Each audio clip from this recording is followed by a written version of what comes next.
Chapter 2144. You mean that the government noticed our plan and set up an ambush in the provincial governor's residence, leading to the capture of commanders Xian Yi and Tianying? In the hall on the first floor of Tongfu Inn, Yun Xia looked at Li Tai with a gloomy gaze and asked in a deep voice. Before Li Tai could answer, and Shunzhan hastily interjected, "Impossible! Impossible!" When this bribed the officers and jailers of the provincial governor's residence. This one was extremely cautious, and all of the people he chose were greedy individuals. This one only gave them 40% as a deposit. If they want the remaining 60%, they must help this and save the guard lord. Thus, these people can't possibly sell me out. Dusk Flood Dragon and Cloud Scorpion found in Xuanshan's words reasonable and nodded.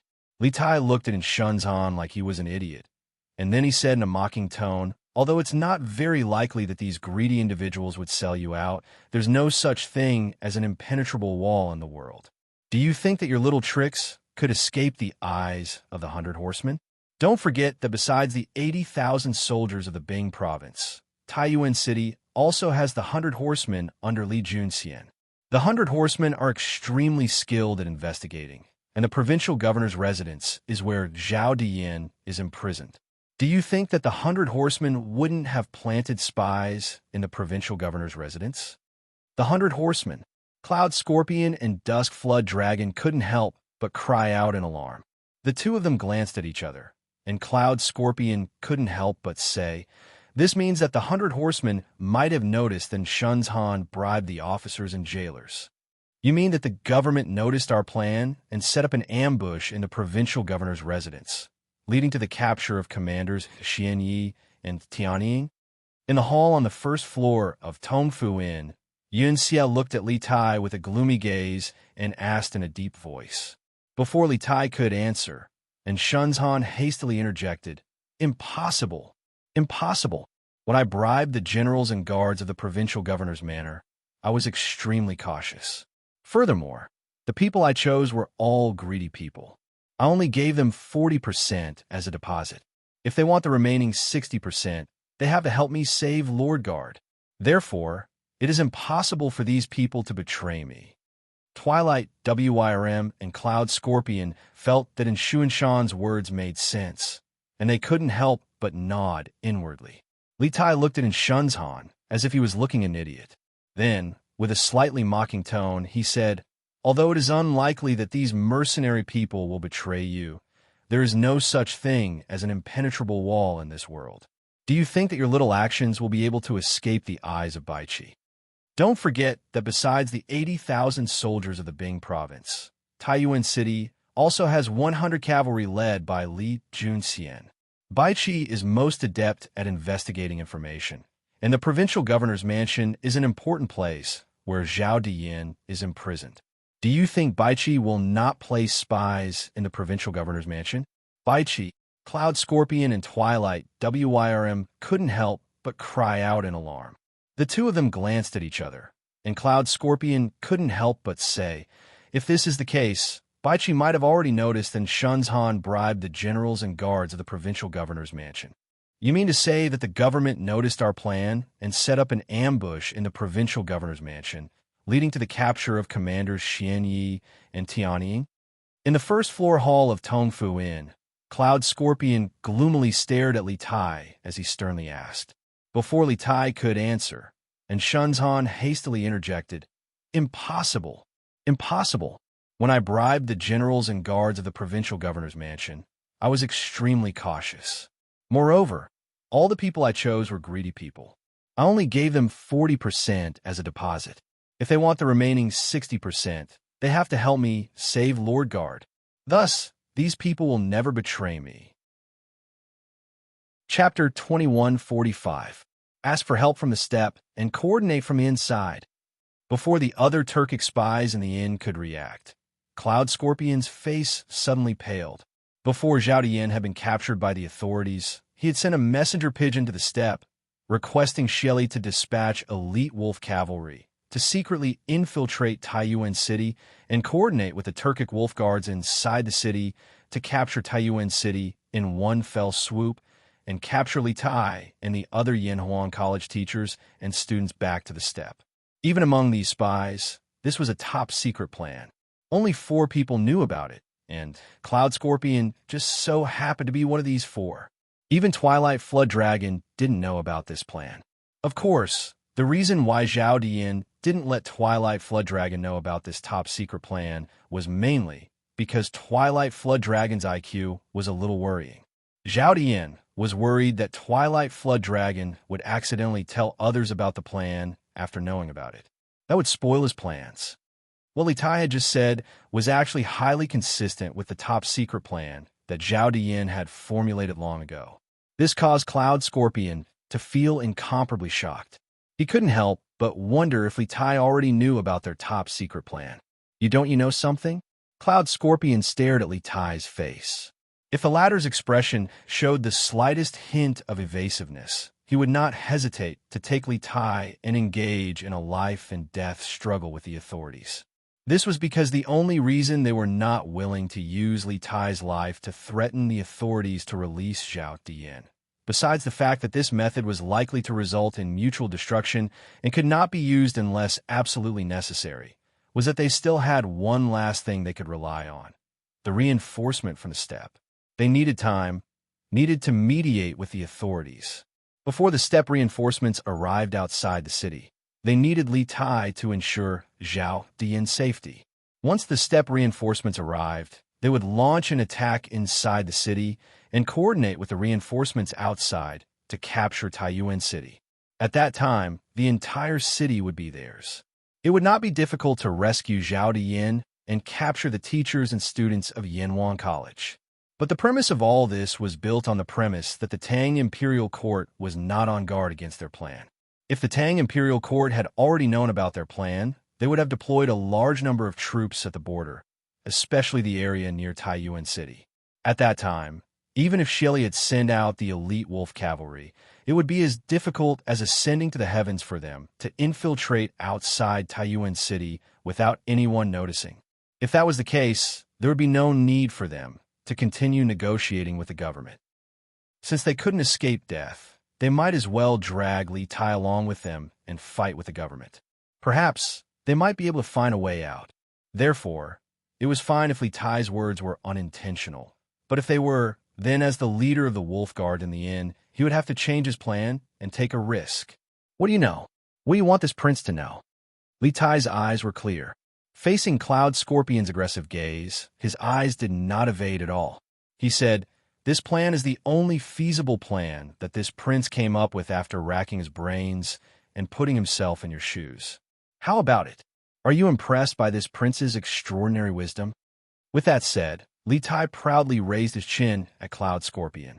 He had a narcissistic look on his face, as though he did not realize the danger and even killing intent in Cloud Scorpion's words.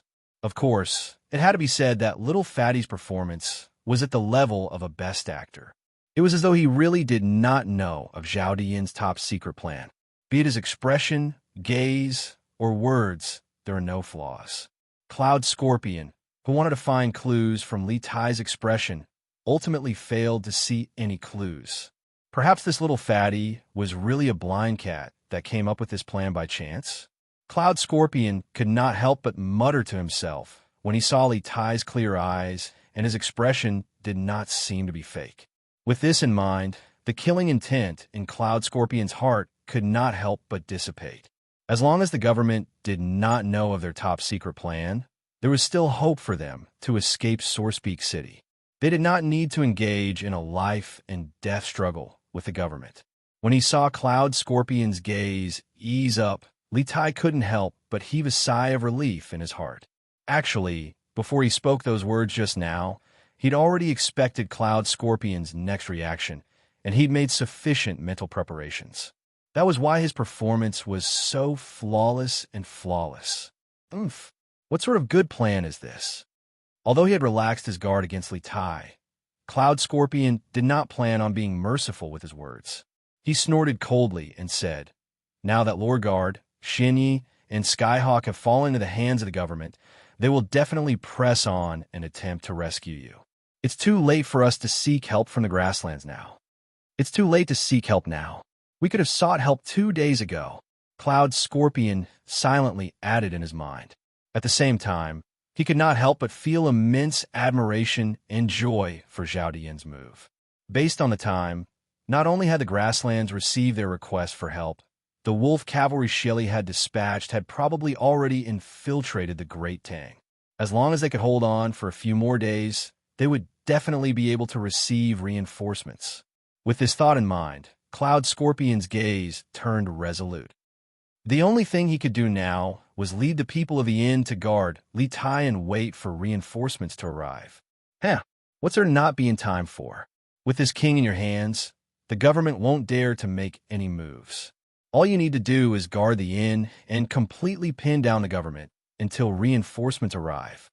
Li Tai chuckled as he spoke. Big brother, what he says seems to make sense. Why don't we just do as he says? On the side, Twilight Flood Dragon could not help but be tempted. In truth, he did not know about Zhao Dian's top-secret plan, but after hearing Li Tai's description, he also felt that this was their only feasible plan, which was why he was so tempted. Cloud Scorpion unhappily glared at this blockhead, thinking to himself, just whose fucking side are you on? Cloud Scorpion then turned to Li Tai and sternly said, You're probably looking forward to being rescued by the government, right? Why would you be so kind as to help us come up with a plan? Speak. Just what are you planning? Twilight Flood Dragon immediately came to his senses. He glared at Li Tai with a fiendish expression and gruffly said, Big brother is right. You're on the same side as the government. So why are you helping us come up with a plan? There must be some shameful scheme. Speak. Chapter 2146. The intelligence of you two brothers is far inferior to Xian Yi and Skyhawk. It's no wonder the two of you can't be the boss. Faced with Cloud Scorpion and Twilight Flood Dragon's questioning, Li Tai shook his head and mocked them in an eccentric manner. The duo's expression changed, and just as they were about to flare up, they heard Li Tai continue. Who said that this king is wholeheartedly helping you? In fact, this king is also helping himself. Cloud Scorpion's gaze froze as he asked in a deep voice, King Wei, what do you mean by that? What do I mean? I mean it literally. Li Tai threw up his hands and lampooned helplessly. If this king didn't come up with a perfect plan for you, wouldn't you be grabbing this king and taking him to the authorities? If any random swords or arrows were to injure this king, who would this king seek justice from? Although this king isn't afraid of death, this king doesn't wish to die in such a cowardly manner. Therefore, to a certain extent, we are now in the same boat. In the same boat? Twilight Flood Dragon scratched his head in puzzlement. Although he could not find any loopholes in Li Tai's words, he had a nagging feeling that something was amiss. Li Tai was clearly a hostage they had taken. So how did he end up in the same boat as them? This turn of events was too sudden, so Twilight Flood Dragon was momentarily unable to wrap his head around it. Cloud Scorpion's eyes flashed. Li Tai's words had made him suddenly think of something. He seemed to realize something as he thought to himself. So that's how it is. This punk is pretending to be smart to stall for time. One has to know that sending a messenger pigeon from Sourcepeak City to the grasslands to request for reinforcements would take a few days in addition to the time needed to send the message and dispatch the troops. This punk wants to use these few days to make a comeback? Dream on. Little does he know that our reinforcements have already set off. They might even be approaching Sourcepeak City by now. They will arrive outside Sourcepeak City by tomorrow. I want to see how you can make a comeback in a short day. If Li Tai had fabricated some other reason, Cloud Scorpion might have continued to be wary of Li Tai because he felt that Li Tai had other motives. However, not only did Li Tai admit that he had done so partly for himself, the reason he gave was reasonable. Cloud Scorpion, who believed that he had seen through Li Tai's scheme, once again lowered his guard against Li Tai. He felt that everything was within his grasp. The reinforcements that would arrive outside Sourcepeak City in a few days were his greatest support. Speaking of which, when he learned that Xian Yi and Celestial Eagle had been captured by the government, Cloud Scorpion had been somewhat flustered. He had even almost forgotten about his greatest support, Zhao Dian's secret plan. If not for the fact that Li Tai had just reminded him of this plan, he would probably have been egged on by Twilight Flood Dragon's group to take Li Tai out and fight to the death with the soldiers. Since your Highness King of Wei doesn't want to die, then please cooperate with us for the next few days. Don't cause any trouble. Once the Turkic reinforcements arrive, we will take you out of Sourcepeak City and ensure your safety. Otherwise, Cloud Scorpion faintly smiled as he warned Li Tai. There's no need for you to teach this king how to do things. Li Tai coldly snorted, and then he arrogantly waved his sleeve and walked up the stairs with his hands behind his back. He knew that he had fooled Cloud Scorpion and Twilight Flood Dragon. There were many times when a perfect and flawless lie was more likely to arouse the wariness of others, especially at the juncture of life and death. Thus, he had intentionally given Cloud Scorpion a flaw so that he would believe that he had seen through his plan. This way, not only could his plan be carried out smoothly, he could also lower his foe's wariness of him. Ever since Li Tai had been dragged down the stairs by Twilight Flood Dragon, this confrontation had begun to brew in his mind. On the surface, it seemed like Li Tai had lost, but in reality, he had completely defeated Cloud Scorpion. The Imperial Court was now on guard, and the garrisons of the border provinces had been ordered to be on high alert. The steppe reinforcements would not arrive as quickly as Cloud Scorpion had predicted. This gap in time was the chance that Li Tai had bought for himself to be rescued. Chapter 2147. Iron Egg, you also want to participate in the plan to rescue King Wei?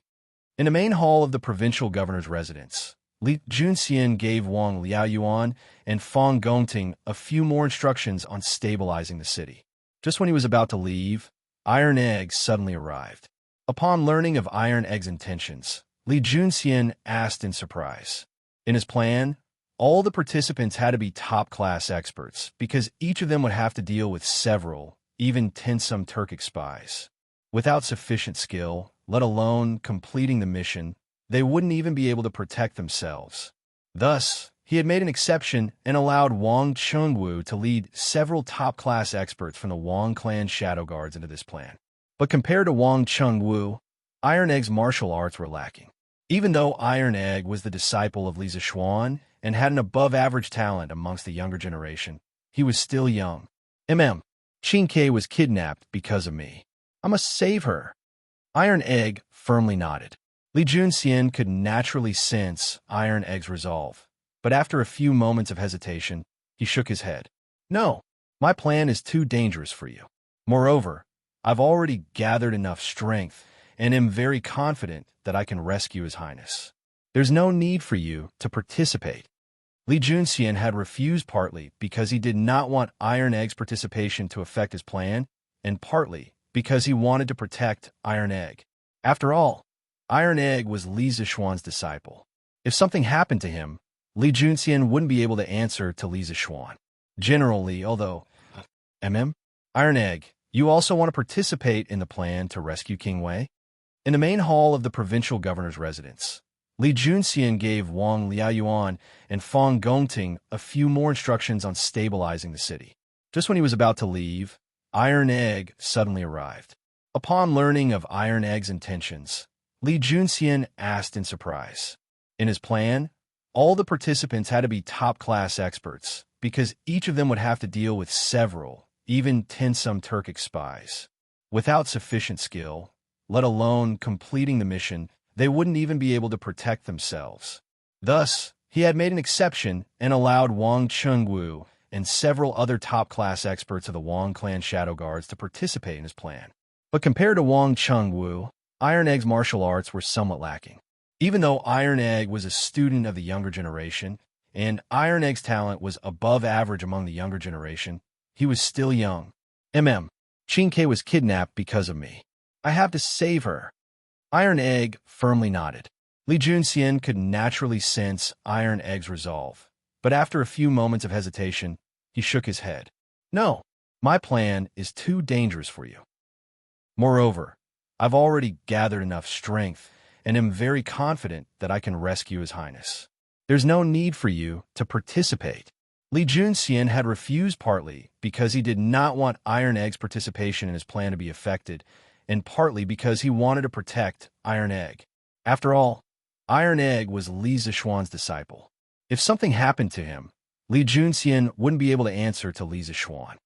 Generally, although, Iron Egg, you also want to participate in the plan to rescue King Wei? Chapter 2148. Oh, Li Junxian agreed, and he even requested that our Wang clan send 4 peak Qi transformation experts to help him rescue His Highness? In the Wang clan residence, Wang had just gotten out of bed when Wang Chengwu returned from the provincial governor's residence to report to Wang Yu. When Wang Yu heard that Li Junxian had accepted the Wang clan's goodwill, he raised an eyebrow and smiled in delight. Yes, Patriarch. Wang Chengwu cupped his fists and bowed. After a moment, he continued, however, General Li requested that the people sent by the Wang clan must not be in cahoots with the Turk spies. Furthermore, the people sent must obey his orders unconditionally. Oh, it seems like Li Junxian is on his guard after last night's incident.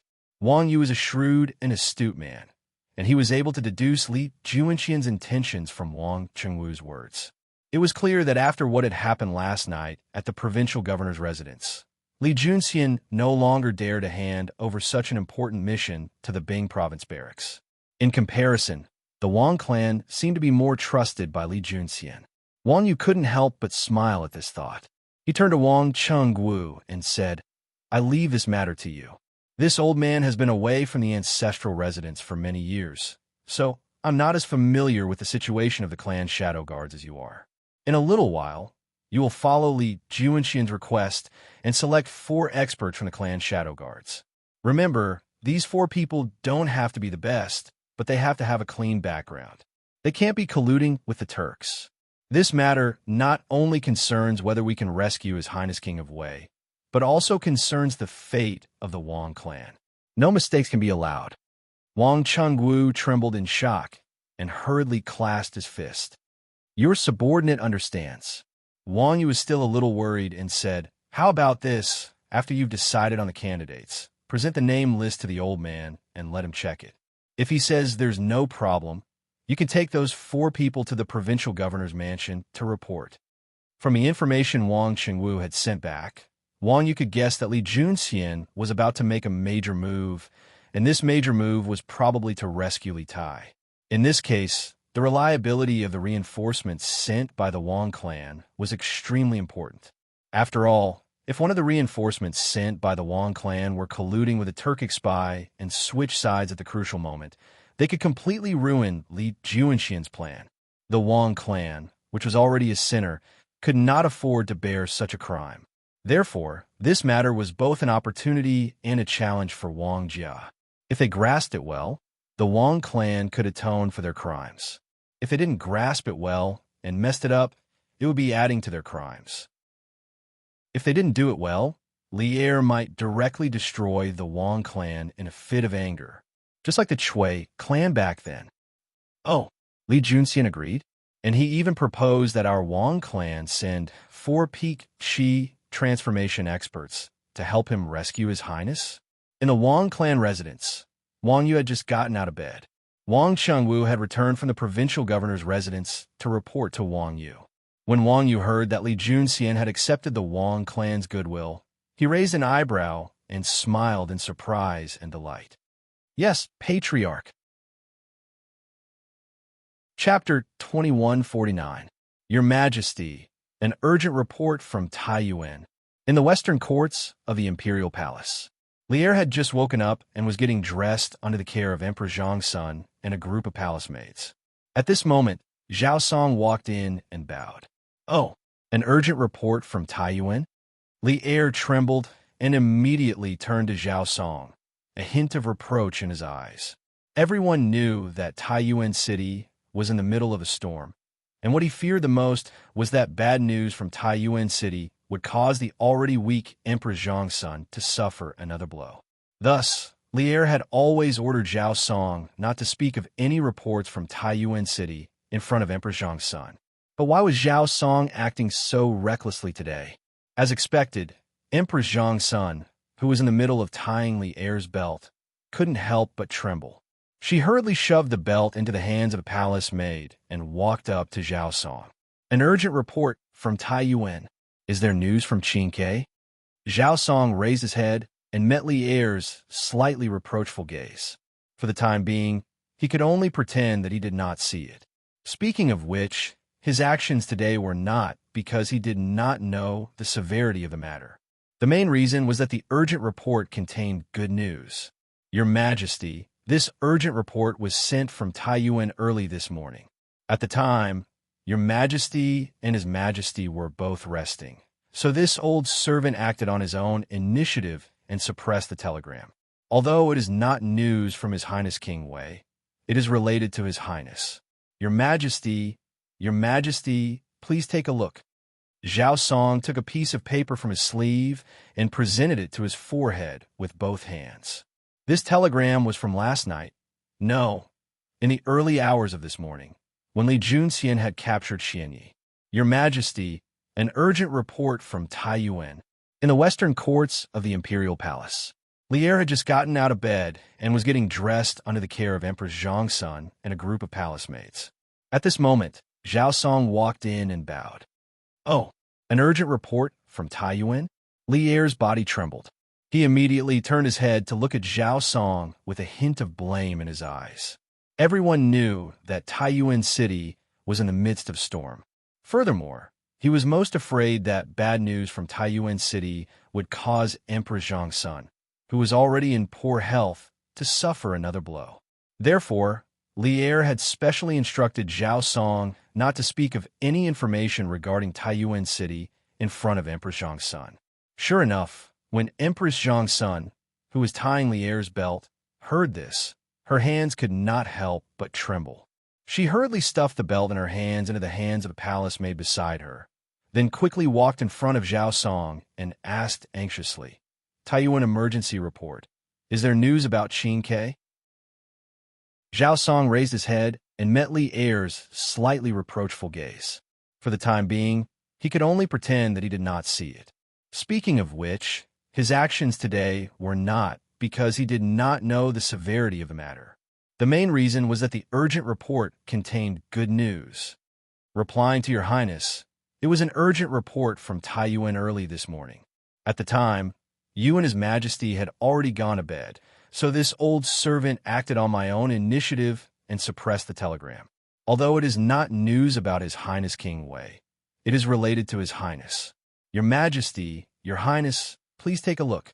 Zhao Song took a piece of paper from his sleeve and presented it to his forehead with both hands. This telegram was from last night. No, early this morning, when Li Junxian had captured Xianyi. Your Majesty, an urgent report from Tai Yuan.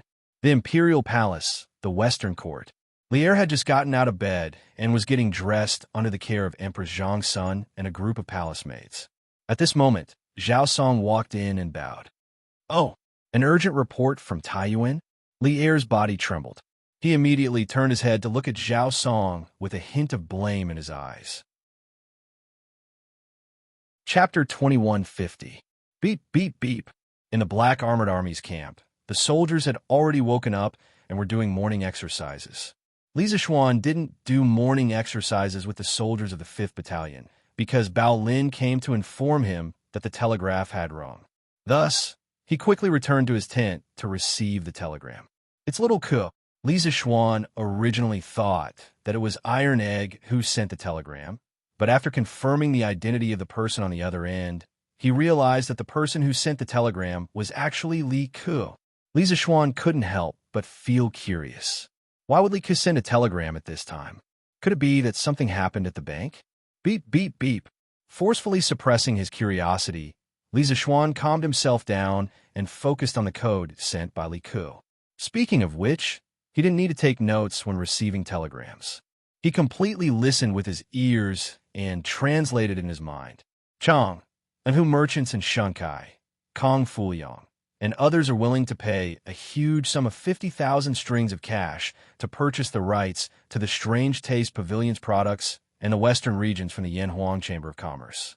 Since Mr. isn't in the Chamber of Commerce, Boss Lin, Boss Chow, and Faubert don't dare to make a decision on their own. They specially sent a student to ask if Mr. would like to cooperate with these merchants. After listening to the telegram, Li Zixuan couldn't help but sneer. Oof. I was planning to settle the score with you guys after the Taiyuan incident, but I didn't expect you guys to come knocking on my door so quickly. And Shunkai, does this Shunkai have anything to do with Shunzhan? In the telegram sent by Iron Egg last night, other than describing Xian Yi and Tianying's failure to break out of the prison, he also roughly told him about the chaos in Taiyuan City in the past few days. This included Kong Chu colluding with the Kong merchants to hoard food, inciting civil unrest, and in Shunzhan colluding with the Turkic spies to wreak havoc in Taiyuan. These merchants had relied on the fact that they had been operating in the Central Plains for many years and had vast resources and influence to dare to play dirty tricks and oppose the authorities.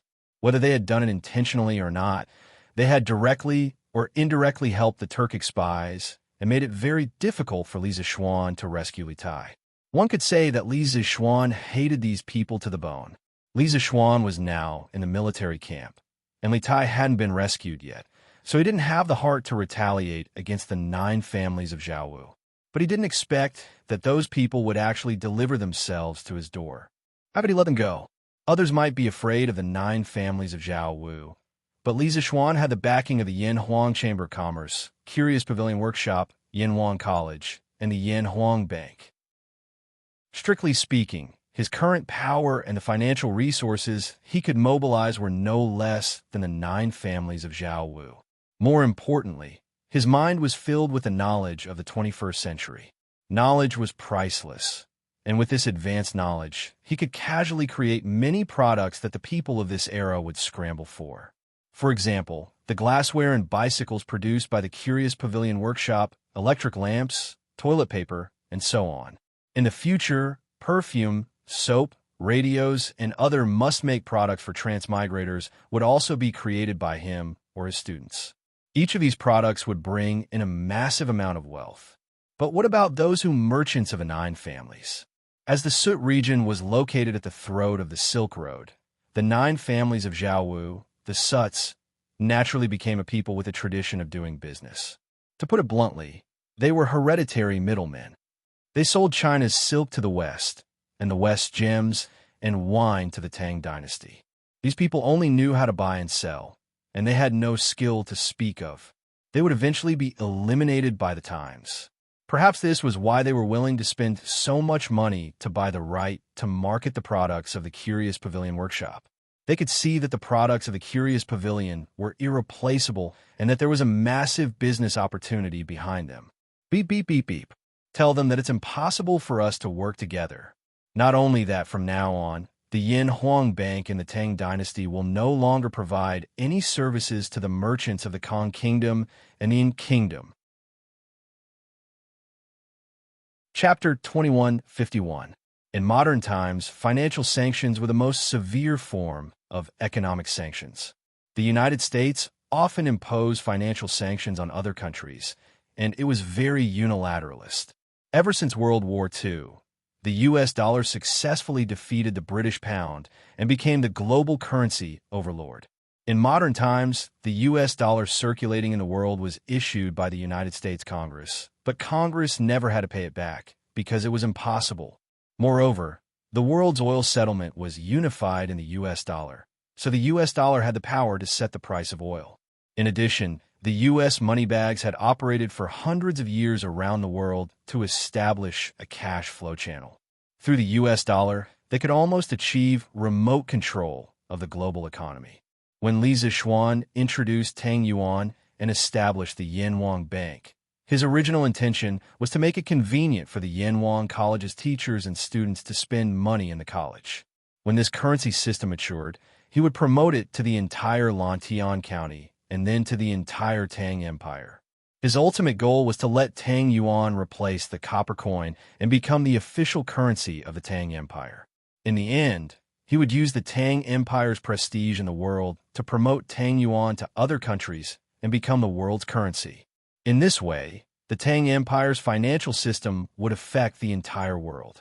At the same time, some of the inflation and economic crisis in the country could be transferred to other countries.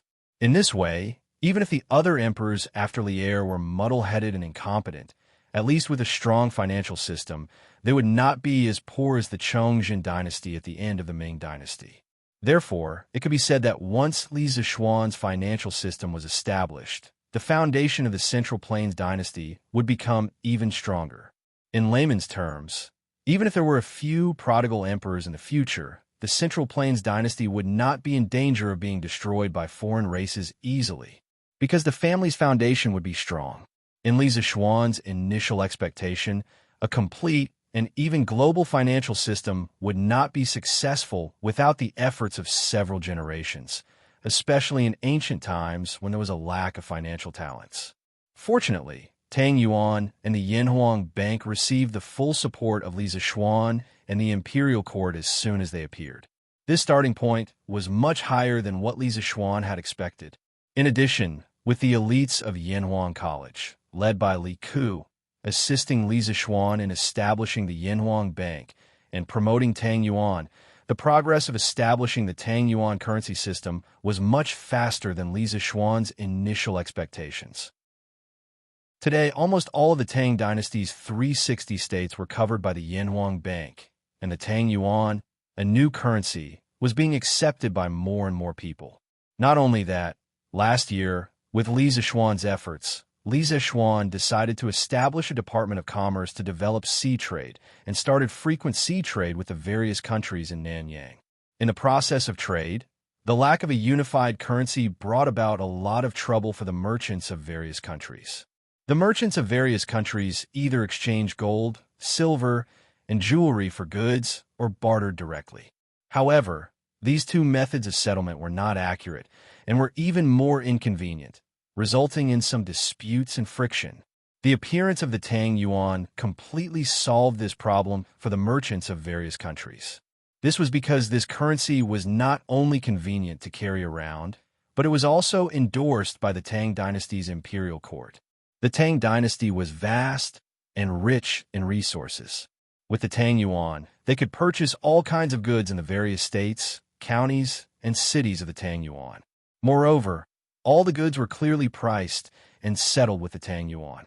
Both parties would not be at a disadvantage, unlike in the past where they directly gave each other gold beans, gold leaves, and the like. That way of settlement was not accurate at all. Chapter 2152. Bossin, do you think the Marquis of Yong and will agree to our request? Sell us the rights to market the Curious Pavilion's products in the West. In the new workshop of the Curious Pavilion, in a reception room of the Yanhuang Chamber of Commerce's headquarters, 9 uninvited guests had arrived early in the morning. These people were of different shapes and ages, but the only thing they had in common was that they were dressed in luxurious clothing. Their faces were rough, and their facial features did not resemble those of the Central Plains. However, the clothes they wore were of the Central Plains, and they were all made of high-quality silk. At this moment, a middle-aged man sitting on the left asked the white-robed elder sitting at the head of the table. The white-robed elder was called Enshunkai. His name only differed by one word from Enshun's. In truth, the two were related by blood. Enshunkai and Enshunzhan belonged to the same family, and Enshunkai was Enshun's cousin. However, in terms of business ability, Enshunkai was far from Enshun's. Hence, the family's businesses in the Central Plains were mainly managed by Enshunzhan, while Enshunkai only helped Enshunzhan manage the businesses in the Chang'an region. The Marquis of Yong is a smart man. He knows how to weigh the pros and cons.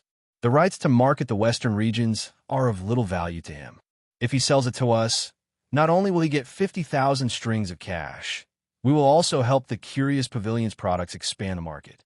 I believe that the Marquis of Yong will make the right choice. Hearing Kong Fulian's question and seeing the gazes of the other people in the room on him, Enshun stroked the small beard on his chin and analyzed for everyone with a face full of confidence. Furthermore, before this, I have already sent people to investigate. In this year, the Marquis of Yong has established the academy, repaired the roads, expanded the city, and built some sort of power station.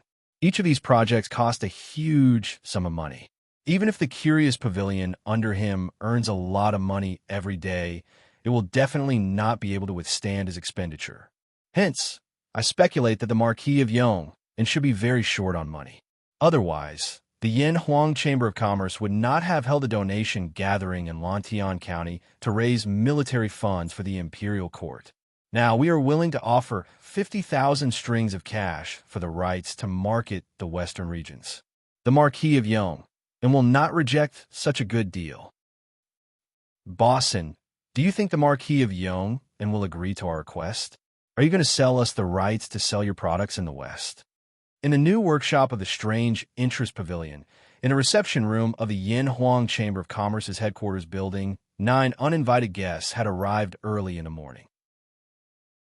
These people were of different shapes and ages, but the only thing they had in common was that they were all dressed very luxuriously. Their faces were rough, and their facial features did not resemble those of the Central Plains. However, the clothes they wore were of the Central Plains, and they were all made of high-quality silk. At this moment, a middle-aged man sitting on the left cupped his hands and asked the white-robed elder sitting at the head of the table. The white-robed elder's name was Enchantment, and his name only differed by one word from Xuanshan's. In reality, the two of them were related by blood. Enchantment and Xuanshan belonged to the same family, and Enchantment was Xuanshan's cousin. However, in terms of business talent, Enchantment was far from Xuanshan's. Hence, the family's businesses in the Central Plains were mainly managed by Xuanshan, while Enchantment only helped Xuanshan manage the businesses in the Chang'an region. The Marquis of Yong and is a smart man. He knows how to weigh the pros and cons. The rights to market the western regions are of little value to the Marquis of Yong. If he sells it to us, not only will he get 50,000 strings of cash in one go, we will also help the Strange Interest Pavilion's products expand the market. This old man believes that the Marquis of Yong will make the right choice. Hearing Kong Fuyang's question and seeing the gazes of the other people in the room on him, and Shunkai stroked the mustache on his chin and confidently analyzed the situation for everyone. Chapter 2153. What? In a reception room of the Yin Huang Chamber of Commerce headquarters, everyone's expressions changed after hearing Li Ke's words. Before Li Ke had arrived, they had all thought that this cooperation was in the bag. Who would have thought that they would receive such an answer? Li Zishuan had actually rejected them. Your Highness, you're saying that the Duke of Yong and does not agree to sell the rights to the Curious Pavilion's products to us in the West. And Shunkai hesitated for a moment before standing up and asking Li Ke. He suspected that he had heard wrongly. That's right. Li Ke nodded, his words as precious as gold. Ever since he had heard from Li Zishuan that there were merchants from the Yin and Kong kingdoms in Taiyuan City who wanted to harm Li Tai, Li Ke had begun to dislike these 9 surnamed merchants. Although they could bring substantial benefits to the Yin Huang Chamber of Commerce. Under these circumstances, he still had to make do with money. May I ask your Highness, why did Marquis not agree? Is it because the price is too low, or does he have other concerns? We have come with sincerity. If Marquis is dissatisfied with anything, we could discuss it further. Hearing Li Ke's confirmation again, and Shunkai and the rest could not help but look at each other, their hearts chilled. After taking a deep breath, as the representative of the 9 surnamed merchants, and Shunkai cupped his hands and asked again. He had to understand the reason Li Zishuan had rejected them, and whether there was any room for negotiation. He was not afraid that Li Zishuan had rejected them because the price was too low. If that was the case, they could have increased the price even more. And Shunkai felt that it was worth it even if they doubled the price. This was because the Curious Pavilion's products were all extremely profitable. After they obtained the rights, they could earn back their capital within a year. What Shunkai was truly afraid of was that there was no room for negotiation. Kong Fuyang and the others clearly understood this. At this moment, their eyes were all fixed on Li Ke. Li Ke's next words would determine whether their future business would be smooth sailing. As for Chao Wendong, Lin Wenyuan, and the other members of the Yin Huang Chamber of Commerce, they were all extremely happy. This was because if Li Zishuan did not work with these merchants, then the Yinhuang Chamber of Commerce members would not be able to reduce their share of the goods from the Curious Pavilion. Moreover, when their power grew, they could sell the goods from the Curious Pavilion to the various countries in the Western region, who said that they could not expand their business to other countries. At that time, they might even be able to completely annex and replace the 9 surnamed merchants. They were the 9 families of Zhao Wu, famous for their business. It was said that some of the merchants had businesses in more than a dozen countries, and their wealth was enormous. When they thought that they would have a chance to surpass and replace these merchants, Chao Wendong, Lin Wenyuan, and the others were all excited. They were secretly glad that they had followed the right boss. Sir, the matter of cooperation is absolutely impossible. Not only that, from today onwards, the Yin Huang Bank within the Great Tang's borders will no longer provide any services to the merchants of the Kong and in kingdoms, including lending, storing, and exchanging Tang dollars. This will continue until the king of the Kong and in kingdoms give the Great Tang a satisfactory explanation. Li Ke's eyes were like lightning as he stared straight at Shankai. The majesty of a king was unknowingly revealed as he spoke in a low voice. Chapter 2154. Boss Lin, please wait. Li Ke stormed off. Chao Wendong, Feng Zhihua, Lin Wenyuan, and the other members of the Flaming Yellow Chamber of Commerce followed closely behind. Lin Wenyuan was the last to leave. At this time, Shankai, who had recovered from his shock, hurriedly chased after Lin Wenyuan and shouted at him. Lin Wenyuan paused and frowned. Without turning his head, he said, "I do not know the reason for His Highness' anger. It is useless for you to ask this old man. The matters of the Chamber of Commerce and the bank are all decided by Marquis. Since you have offended Marquis and His Highness, no one can save you." After saying this, Lin Wenyuan did not linger and hurriedly left. He did not want to have anything to do with these sinners, not to mention that there was a competitive relationship between them. He had already done his best to say this. Besides, even if he wanted to help in this matter, he could not. This was because Li Zishuan had decided on this matter. What ability did he have to change Li Zishuan's mind? Therefore, it was more important to cut ties with Shankai and the others as soon as possible. "Hey, Boss Lin. And Shankai panicked and wanted to chase after him. However, before he finished speaking, Lin Wenyuan had already left the room. Clearly, he could not wait to avoid him. "Sigh, why is it like this? Why is it like this?" And Shankai looked at Lin Wenyuan's departing figure and could not help but let out a long sigh. He stood where he was and beat his chest. He had come here excitedly today because he thought that he would receive good news.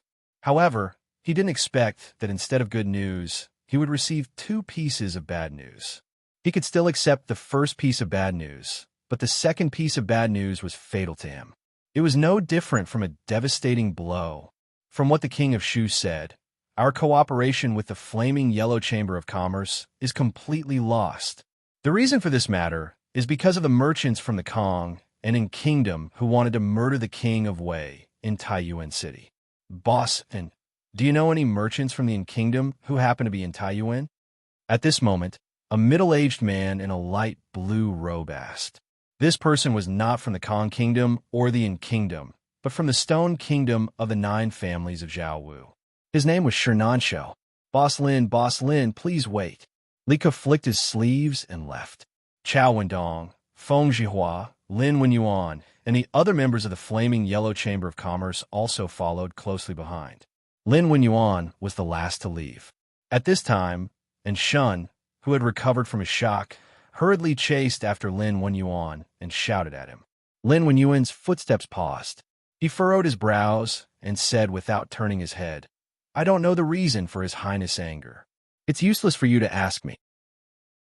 The matters of the Chamber of Commerce and the bank are all decided by Marquis.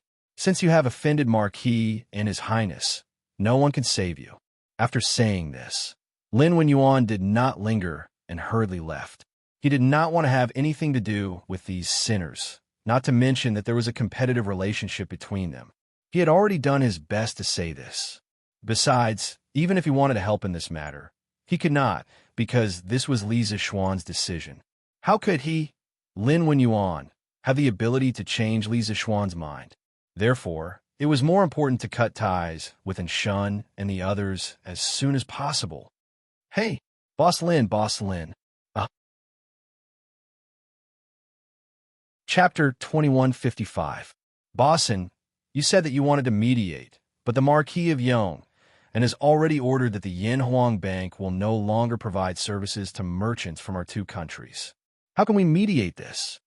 Not long after Li Ke left, and Shunkai and the rest also left the Yin Huang Chamber of Commerce. Strictly speaking, they were chased out. After Faubert learned of Li Zixuan's instructions, he had already listed in Shunkai and the rest as unwelcome in the Strange Taste Pavilion.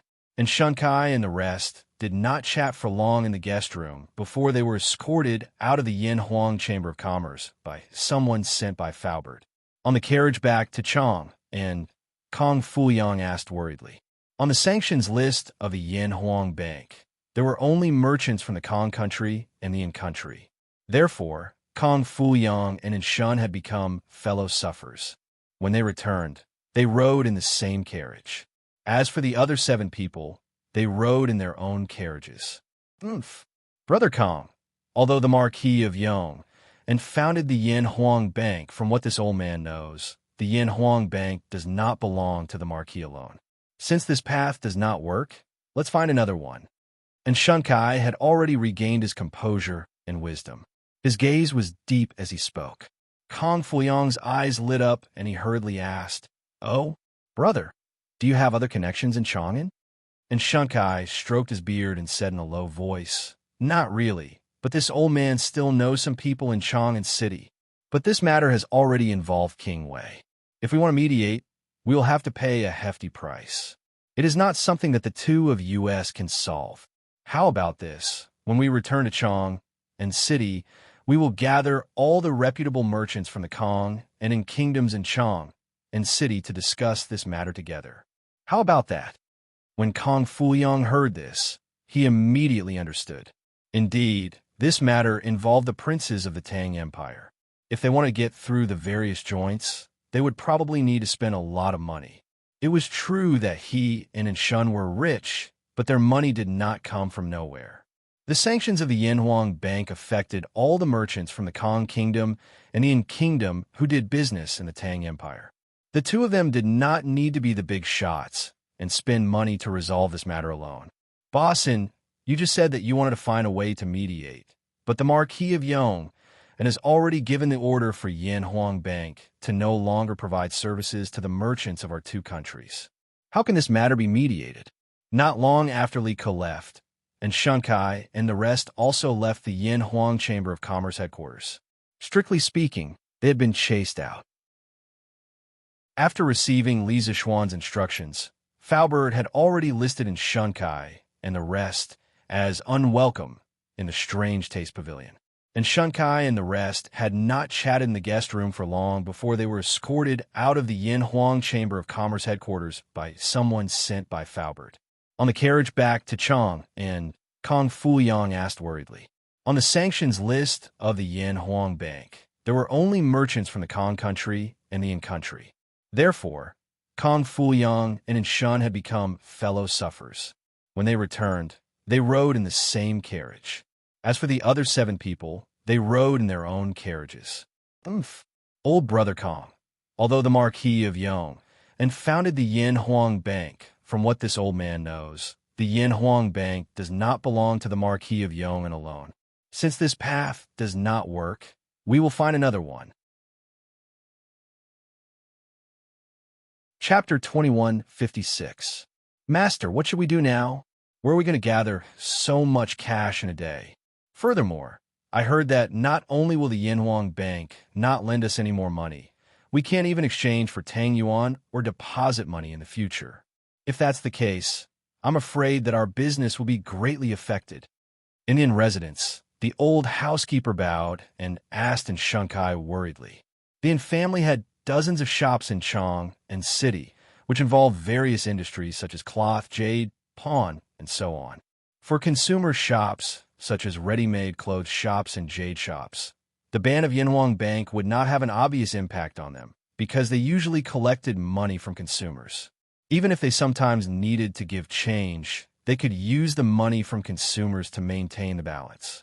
However, shops like the pawn shop that gave out money had to give out large amounts of Tang Yuan every day. Now that Tang Yuan was widely popular and accepted by the majority of people. After getting used to the convenience of Tang Yuan, would those who came to the pawn shop to pawn their belongings be willing to accept a basket of copper coins or a stack of Tang Yuan? Therefore, without the support of the Yinhuang Bank, shops like the family pawn shop would soon be in dire straits. Bring some people to check how much cash is in the accounts of each shop. If it's not enough, I'll think of other ways. And Shunkai frowned and pondered for a moment before speaking to the old housekeeper. He knew in his heart that this was just a temporary measure. Master, what should we do now? Where are we going to gather so much cash in a day? Furthermore, I heard that the Yinhuang Bank will not lend us any more money. In the future, we can't even exchange for Tang Yuan or deposit money in the Yinhuang Bank. If that's the case, I'm afraid that our business will be greatly affected. Indian residents, the old housekeeper bowed and asked in Shunkai worriedly. The family had dozens of shops in Chang and city, which involved various industries such as cloth, jade, pawn, and so on. For consumer shops such as ready-made clothes shops and jade shops, the ban of Yinhuang Bank would not have an obvious impact on them because they usually collected money from consumers. Even if they sometimes needed to give change, they could use the money from consumers to maintain the balance. However, shops like pawn shops that gave out money had to give out large amounts of Tang Yuan every day.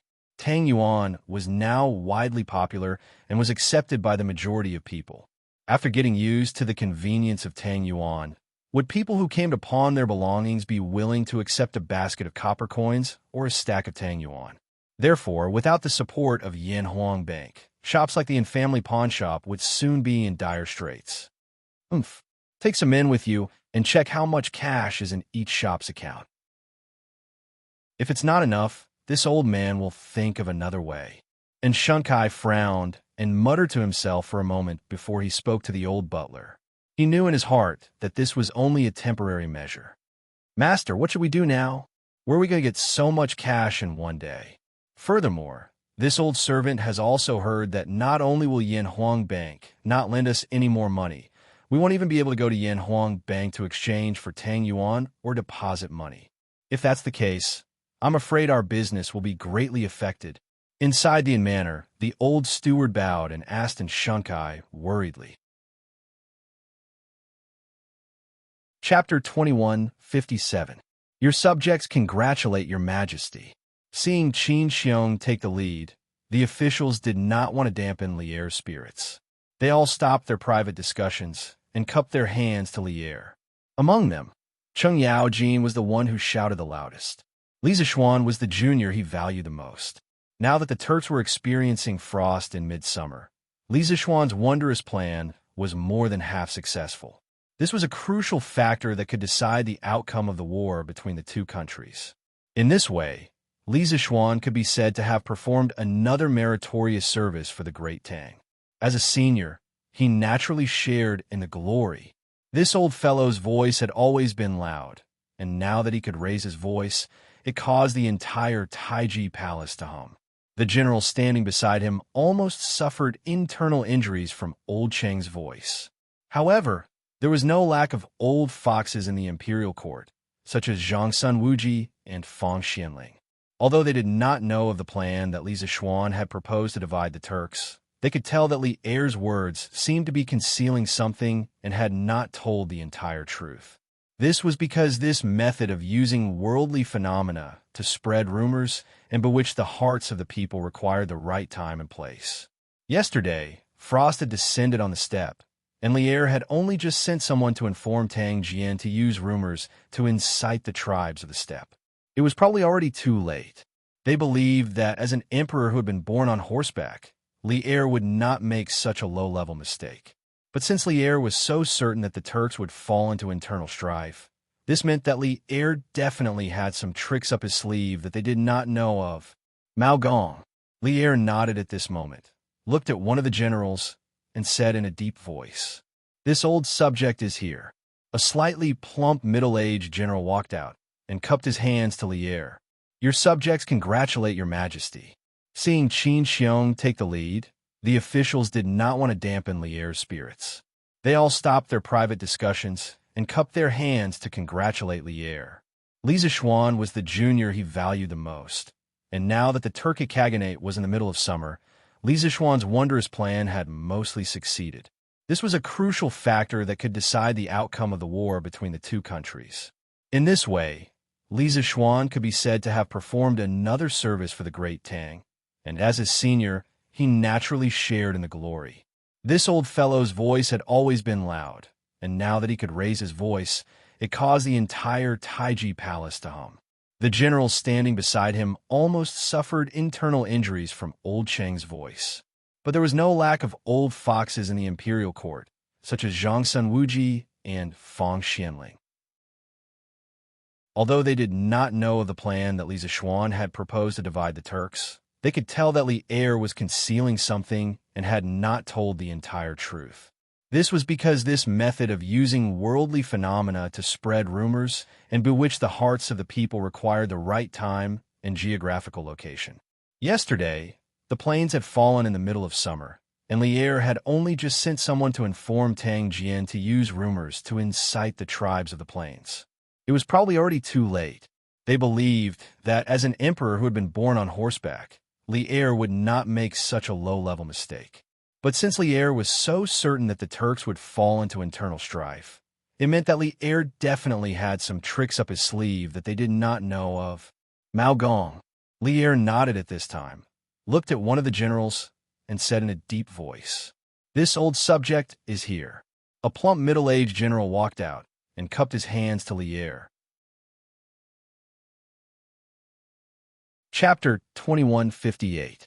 Being a nameless hero, Li Zishuan did not suffer loss. This was something that only he knew in his heart. Although Cheng Yao Jin was unwilling, he could only be anxious. This was because he was also very clear that if this matter was made public, many halos would be added to Li Zishuan's body. Li Zishuan's edge was too bright, and it was bound to attract a lot of unnecessary trouble.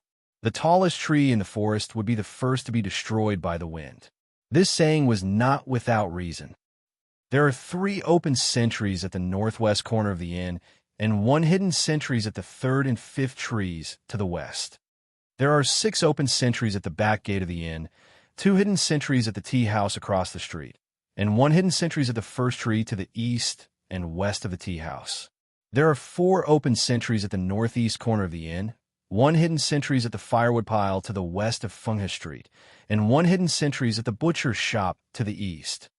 There are 4 open sentries at the east side of the inn, and 1 hidden sentries at the 1st, 3rd, and 5th trees to the north. On a roof 1 li away from Tongfu Inn in Taiyuan City, Iron Egg was using his binoculars to carefully scan the surroundings of Tongfu Inn for any suspicious characters. Whenever he saw someone with a sword or saber standing in one place for a long period of time, he would put down his binoculars and record that person's position on a map. Of course, this map of Tongfu Inn surroundings had also been drawn by Iron Egg, and it was so detailed that it even detailed every blade of grass and tree. It was far more detailed than the maps of the government. Iron Egg also did not stay in one place. Whenever he could not find any useful information at one location, he would switch locations. This was truly a case of changing locations with every shot. This was primarily because there were no particularly tall buildings around Tongfu Inn. Even if Iron Egg stood on the roof of someone else's house, there would still be many blind spots. Ever since he had received the order from Li Junxian in the early morning, Iron Egg had already switched 7 or 8 observation points. His movements were very careful, and no matter where he observed, he would always be 1 li away from Tongfu Inn. This way, he could ensure that he would not be exposed. "We have to change locations again." Iron Egg carefully searched the field of vision with the binoculars. After finding nothing, the Iron Egg put away the binoculars and planned to go to the next observation point.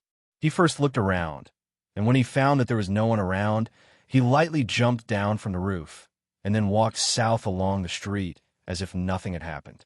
The mission Li Junxian had given him was to spend the morning cleaning up Tongfu Inn. As a nameless hero, Li Zixuan was the only one who knew whether he had suffered a loss or not. Although Qing Yaojin was unwilling to accept this, he could only be anxious.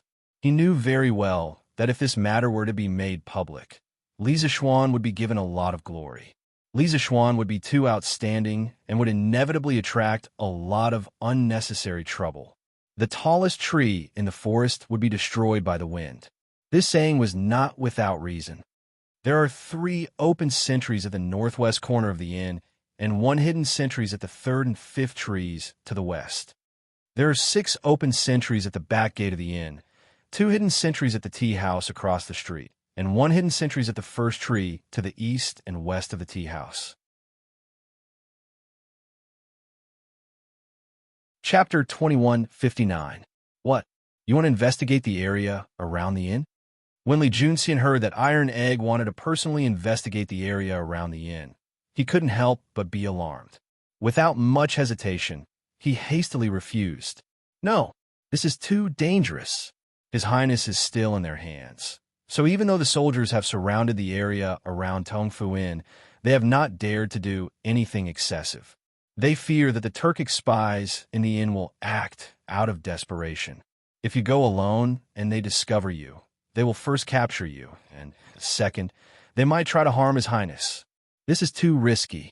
I don't agree. Just as Li Junxian had said, although the provincial army had surrounded the area 1 li around Tongfu and to prevent the Turkic spies from going out and causing trouble, they only dared to surround the inn and not attack. This was because if they did anything excessive, the Turkic spies in the inn might try to harm Li Tai. In this chaotic battle, Li Junxian was not completely confident that he could safely rescue Li Tai, and there would be many variables in the rescue operation. Thus, the government and the Turkic spies were still maintaining a relatively restrained attitude. If the Turkic spies discovered that someone was investigating the area around the inn, not only would that person be in trouble, the Turkic spies might even try to harm Li Tai. Iron Egg solemnly clasped his fist to Li Junxian and said, "General Li, although I don't know the exact details of your plan, I can guess that the positions of the Turkic spies outside the inn are critical to the success of your plan. If I had missed even one, it might have affected our final rescue plan. Thus, I must personally make a trip to the inn." What? You want to investigate the area around the inn? When Li Junxian heard that Iron Egg wanted to personally inspect the area around the inn, he couldn't help but be alarmed. Without much hesitation, he hastily refused. No, this is too dangerous. At present, His Highness was still in their hands. Therefore, although the officers and soldiers had surrounded the Tongfu Inn, they did not dare to do anything excessive. They were afraid that the Turkic spy in the inn would act out of desperation. If they find out that you're going alone, they'll capture you. Secondly, they might harm His Highness. This is too risky. I don't agree. Just as Li Junxian had said, although the provincial army had surrounded a li around Tongfu and to prevent Turkic spies from going out and causing trouble, they only dared to encircle but not attack. This was because if they did anything too extreme, the Turkic spies in the inn might attack Li Tai. Li Junxian did not have absolute confidence in his ability to safely rescue Li Tai, and there would be many variables in the rescue operation. Thus, the local authorities and the Turkic spies were still restraining themselves. If the Turkic spies discovered that someone was inspecting the area around the inn, not only would that person be in trouble, the Turkic spies might also take extreme action against Li Tai. Iron Egg solemnly clasped his fist to Li Junxian and said, "General Li, although I don't know the exact details of your plan, I can guess that the positions of the Turkic spies outside the inn are critical to the success of your plan. If I had missed even one, it might have affected our final rescue plan. Thus, I must personally make a trip to the inn." Chapter 2160. Sirs, please do me a favor and let me go in to beg for something to eat. In front of the Tongfu Inn, the little beggar stumbled to the front of the guard at the entrance, bowed and begged. In addition to being a place to stay, the inn was also a place to eat. Beggars entering the inn to beg for food was a normal thing in the past, but now? Is this little beggar crazy? He dares to run to the Tongfu Inn now. I heard that something happened at the Tongfu Inn 2 days ago. A group of unknown, ruthless people occupied the inn. Not only did they drive out the innkeeper and staff of the inn, but they also drove out the guests who stayed inside. I heard that many people died in the process. Yesterday, the soldiers surrounded the entire residential area. I think it's because of this matter. This little beggar is going to the inn to beg for food now. I'm afraid he's going to suffer. A few people who liked to watch the fun couldn't help but whisper after seeing the little beggar's action. Is the stinky beggar blind? Now the inn is not open to the public. Beggar, go elsewhere. The guard at the entrance of the inn glared and lifted his foot to kick the little beggar's chest. Bang! The little beggar clutched his chest as he was sent flying. After landing, he spat out a mouthful of blood with a wah sound. Get out of here! The person who kicked the little beggar fiercely glared at him. He looked as if he would take the little beggar's life if he didn't know how to appreciate kindness. Sirs, spare me. I'll leave now. The little beggar wiped the blood from the corner of his mouth and fled in a hurry. Sirs, please do me a favor and let me go in to beg for something to eat. In front of the Tongfu Inn, the little beggar stumbled to the front of the guard at the entrance, bowed and begged. In addition to being a place to stay, the inn was also a place to eat. Beggars entering the inn to beg for food was a normal thing in the past, but now? Is this little beggar crazy? Now, you still dare to run to Tongfu Inn? I heard that something happened at Tongfu Inn 2 days ago. A group of ruthless people of unknown origin took over the inn. Not only did they chase out the innkeeper and staff of the inn, but they also chased out the guests. I heard that many people died in the process. Yesterday, the soldiers surrounded the entire residential area. I think it's because of this matter. This little beggar is now going to the inn to beg for food. I'm afraid he's going to suffer. A few commoners who loved to watch the commotion couldn't help but whisper to each other after seeing the little beggar's actions. Is this beggar blind? Right now, the inn is not open to the public. If you want to beg for food, go elsewhere.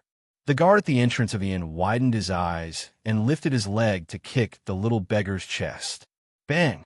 The little beggar clutched his chest as he was sent flying.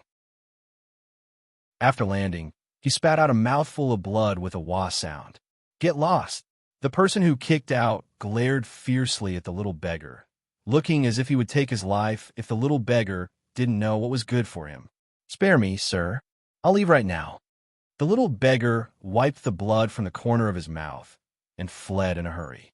Sirs, please do me a favor and let me go in to beg for something to eat. In front of the Tongfu Inn, the little beggar stumbled to the front of the guard at the entrance, bowed and begged. In addition to being a place to stay, the inn was also a place to eat. Beggars entering the inn to beg for food was a normal thing in the past, but now? Is this little beggar crazy? Now he dares to run to Tongfu Inn? Chapter 2161. Old Master, my Zhanshe requests to see you. Chang and City, Chongren Lane, Zhangsun Wuji's residence. Zhangsun Wuji, who had just returned home from the morning court assembly, was welcomed by an old servant. Ma Cheng, why is he here instead of assisting the crown prince in the East Palace? Zhangsun Wuji got down from the horse carriage and frowned when he heard the words.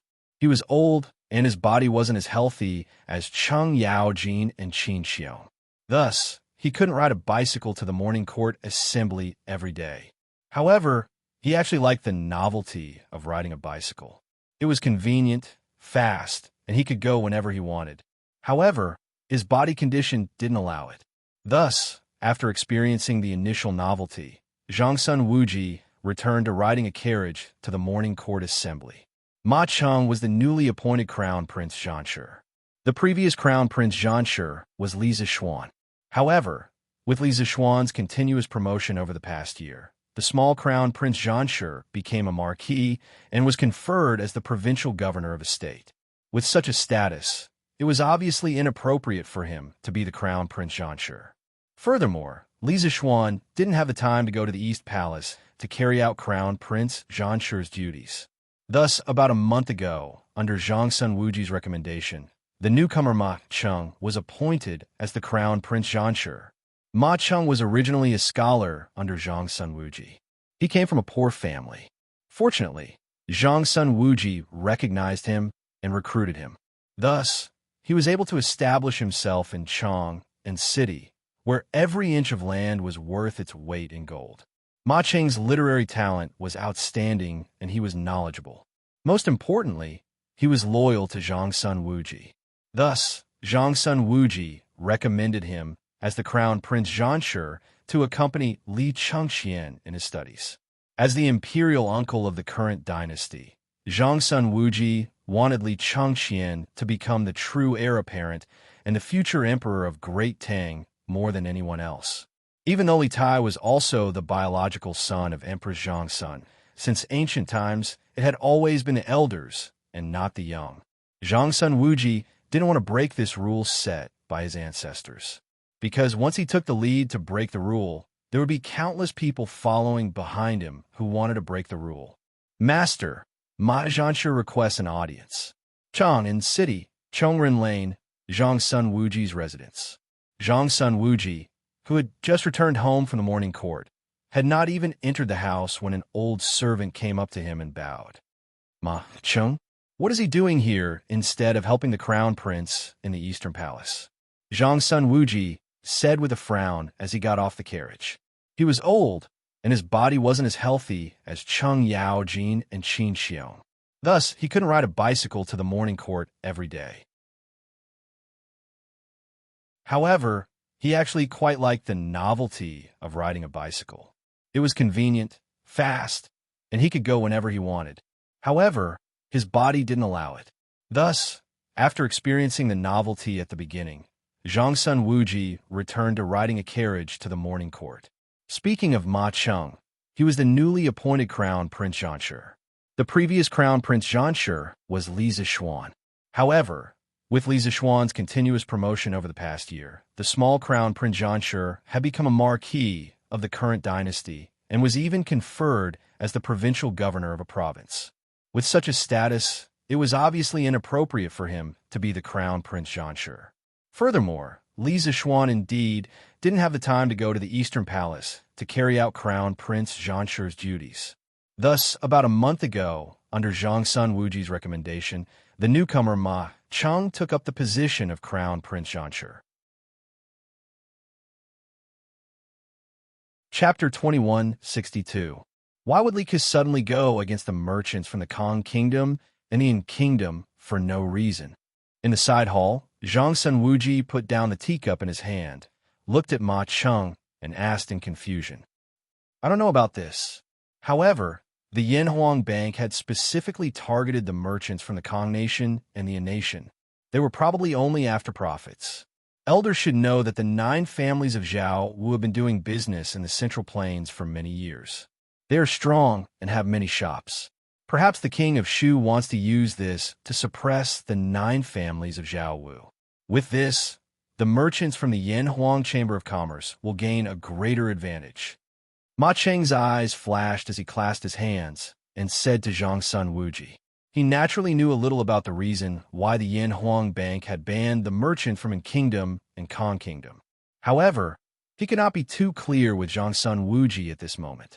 Otherwise, after Zhang Sun Wuji knew the truth of the matter, his plan would fail.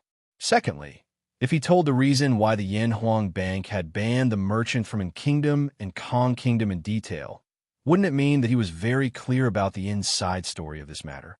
At that time, with Zhang Sun Wuji's intelligence, it would be hard for him not to think that he was one of the parties involved in this matter.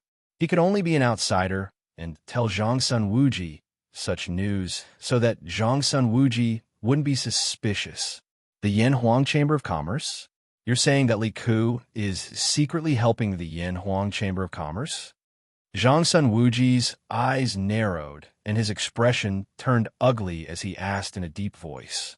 The Yin Huang Chamber of Commerce had been developing vigorously for more than a year, and its power had gradually grown. Its fame wasn't inferior to the 9 families of Zhao Wu.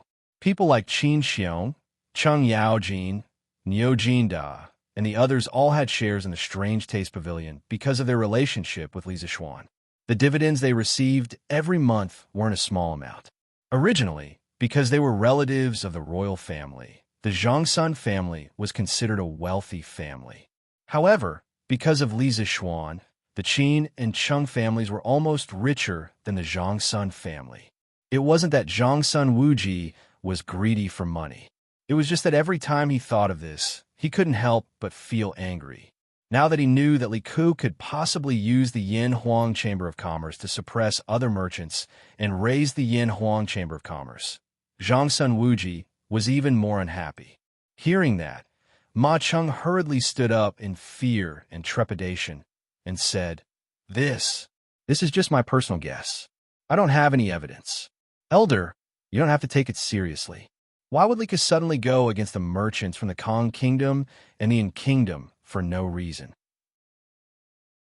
In the side hall, Zhongsun Wuji put down the teacup in his hand and looked at Ma Cheng, who was seated below him, as he asked in confusion. I don't know about that. However, the Yin Huang Bank had specifically targeted the merchants from the Kong Nation and the Yin Nation. They were probably only after profits. Elder, you should know that the 9 families of Zhao who have been doing business in the Central Plains for many years. They are strong and have many shops. Perhaps His Highness, the King of Shu, wants to use this to suppress the 9 families of Zhao Wu. In this way, the merchants of the Yin Huang Chamber of Commerce will gain an even greater advantage.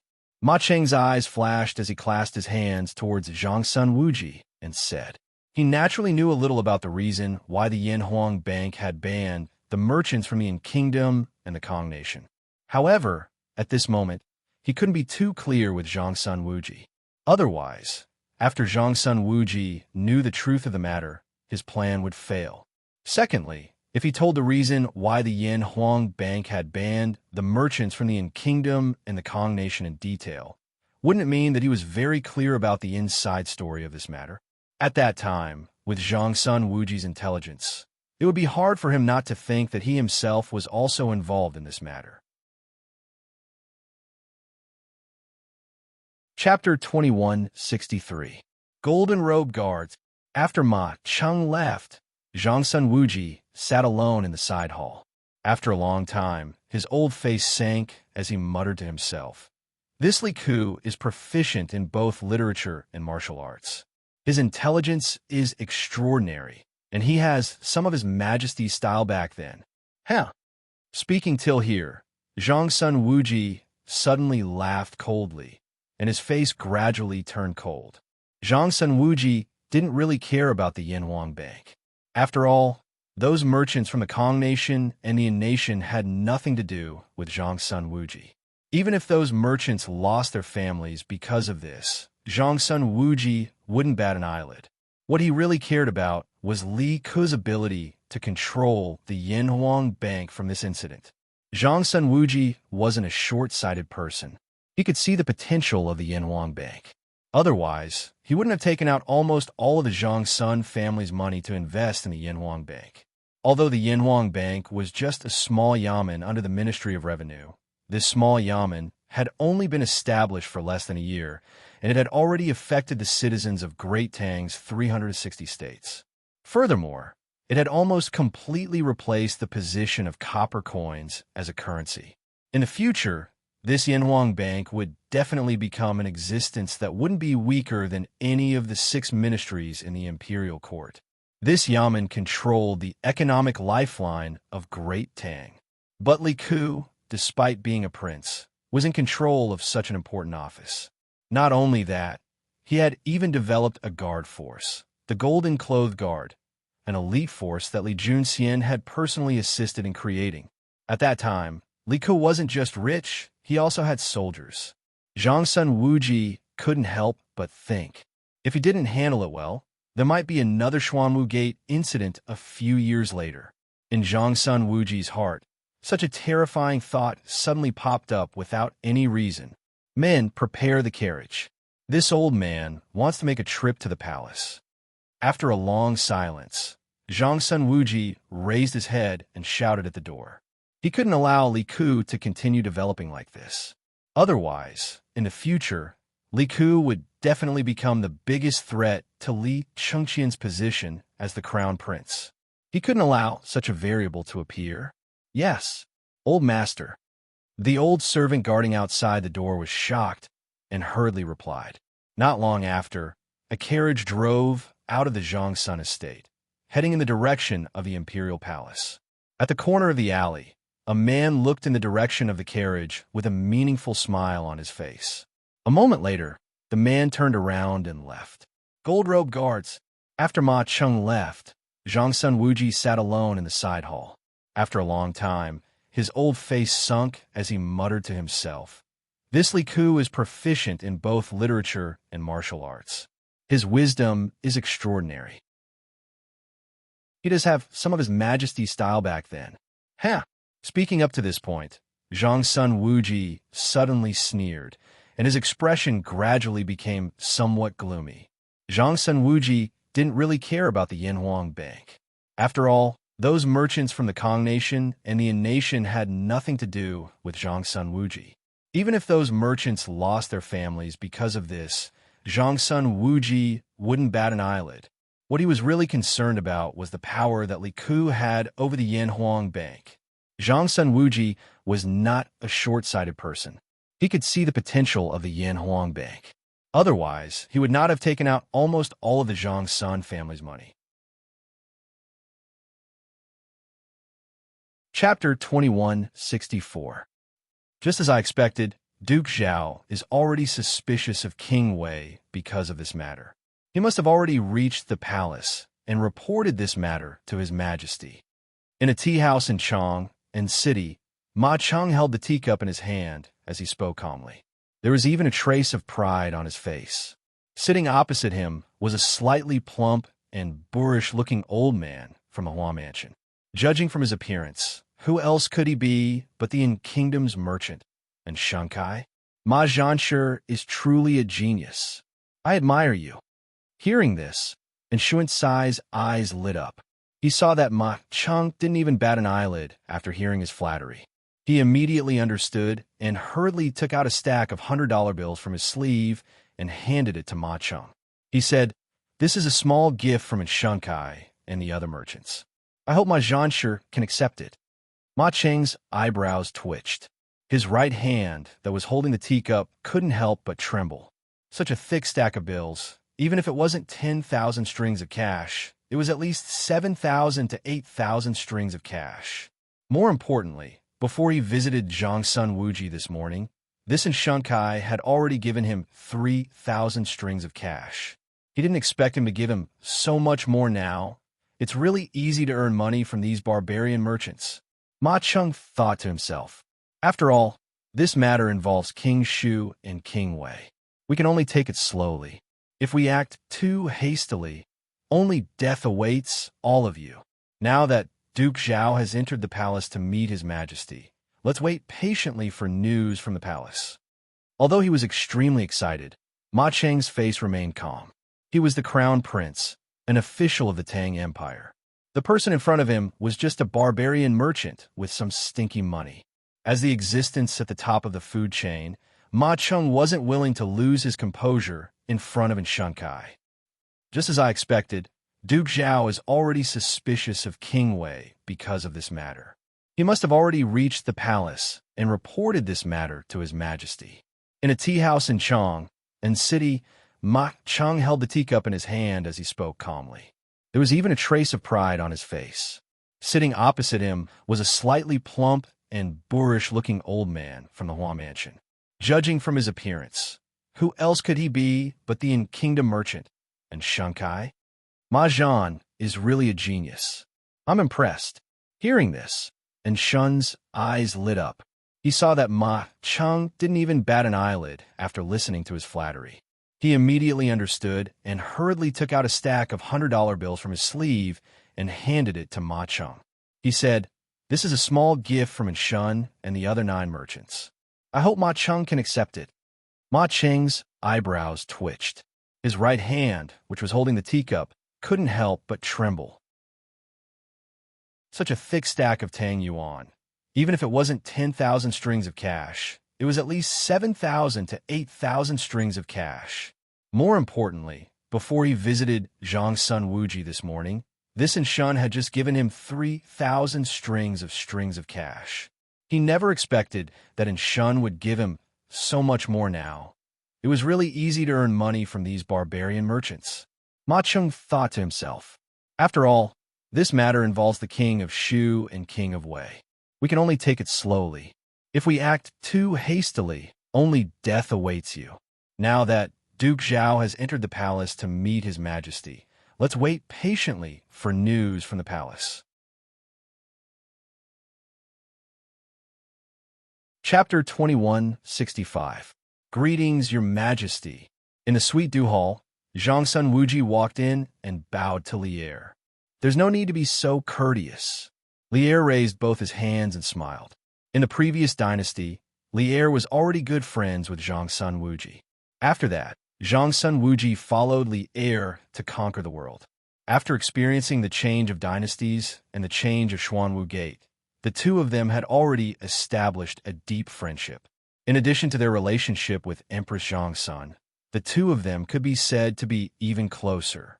Lier was naturally quite satisfied with this brother-in-law of his. Not only was he knowledgeable and had outstanding ability, but he also knew how to judge the situation and observe the situation. He wasn't like Wei Zheng, that old fellow who always made him angry to death. The morning court just ended. Why did you return? Is there something important? Lier put down his brush and sat up straight. He looked at Zhang's son Wuji and asked. On the way to the palace, Zhang's son Wuji had already prepared a draft. Now that he heard Lier's question, he cupped his hands and said, Your Majesty, after I left the morning court, I heard that something strange happened in Chang and city today. The Yanhuang Bank in the city suddenly announced that they would no longer cooperate with the merchants from Kingdom and Kong Kingdom. As for the money that they had already lent out, the Yanhuang Bank ordered the merchant from Kingdom and Kong Kingdom to pay it all back within 3 days. If not, they would hand it over to the authorities for investigation. I wonder if Your Majesty has heard of this? So he was here for this matter. Lier's eyes flashed, and he instantly understood. He looked at Zhang's son Wuji expressionlessly and said, I heard about this from Zhao Song previously.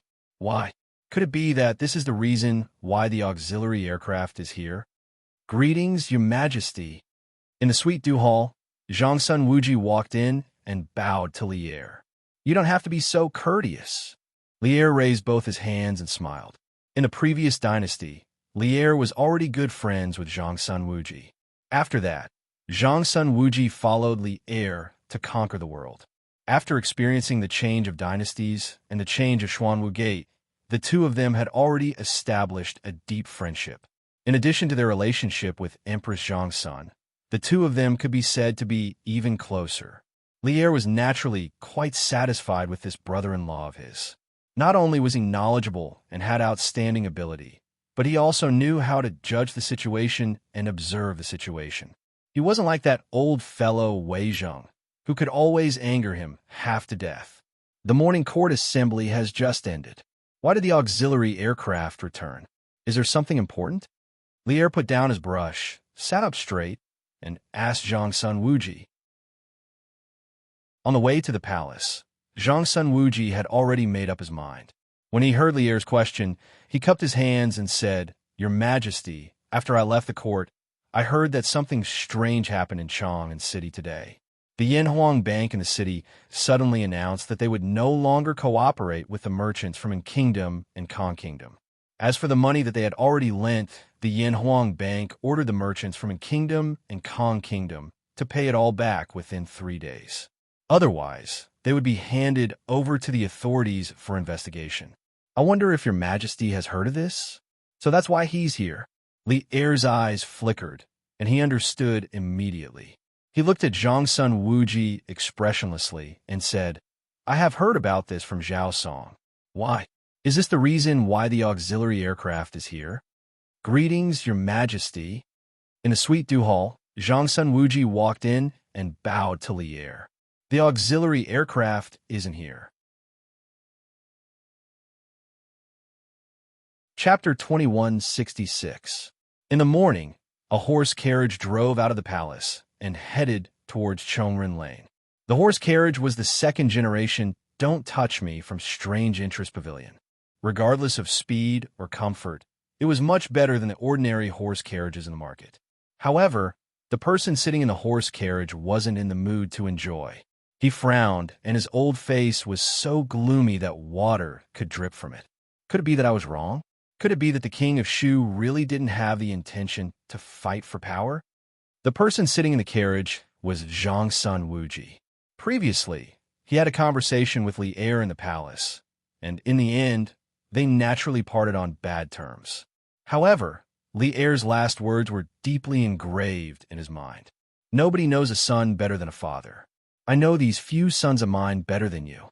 Kuer loves the way of the economy and has no intention of fighting for power. We are only 30 years old. We advise you not to get too involved in the battle for the throne. Recalling the words that Li Er had said in the Ganlu Hall, Zhang Sun Wuji couldn't help but have self-doubt. Impossible. I can't be wrong. The horse carriage moved forward at a moderate speed. The conversations of the pedestrians and the cries of the peddlers didn't seem to reach Zhang Sun Wuji's ears. He sat on the soft leather sofa in the horse carriage in a daze. After an unknown period of time, Zhang Sun Wuji shook his head violently. His eyes gradually regained their vigor, and he muttered to himself. Holding an important position, having money and soldiers, plus the royal bloodline of 2 dynasties, how can he not have ambition? Even if he doesn't have it now, he will have it in the future, just like His Majesty back then.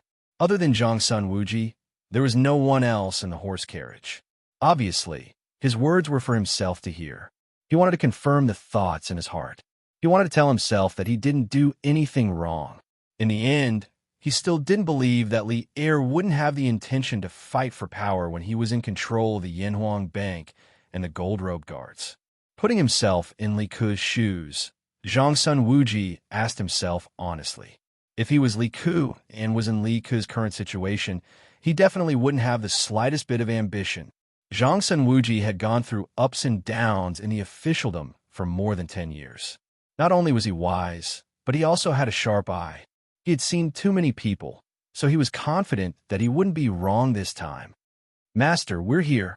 Just like that, amidst Zhang Sun Wuji's self-doubt and self-resistance, the carriage stopped after a while. The coachman jumped off the carriage and bowed to Zhang Sun Wuji through the curtains. Yes, Zhang Sun Wuji finally regained his senses from his chaotic thoughts. He stood up, opened the curtains, and jumped down from the carriage. When a servant in front of the Zhang Sun residence saw the familiar carriage stop at the entrance, he quickly went up to welcome it. At this moment, Zhang Sun Wuji suddenly thought of something and said to the servant who was about to greet him, "Call Ma Cheng to the main hall to see this old man." His voice clearly contained a trace of anger. "Yes, master." When the subordinates heard this, they were instantly shocked. They could also sense that Zhang Sun Wuji was angry, so they quickly responded. Zhang Sun Wuji nodded and stepped into the mansion, heading towards the main hall. Obviously, he wanted to settle the score with Ma Cheng. If Ma Cheng hadn't come over this morning to bewitch him, he wouldn't have rashly gone to the palace to impeach Li Ku, and he wouldn't have been beaten by Li Er. Ma Cheng pays his respects to cabinet elder. After Zhang Sun Wuji returned to the main hall and drank half a cup of tea, there was a series of footsteps outside the house. Shortly after, Ma Cheng appeared in front of him and greeted him with a bow. Zhang Sun Wuji placed the teacup in front of his mouth and used the teacup cover to rub the teacup. He looked like he was seriously tasting the tea, but he was secretly observing Ma Cheng from the corner of his eyes. As expected, when he saw Ma Cheng bowing to him, he was also secretly observing him, observing one's expression.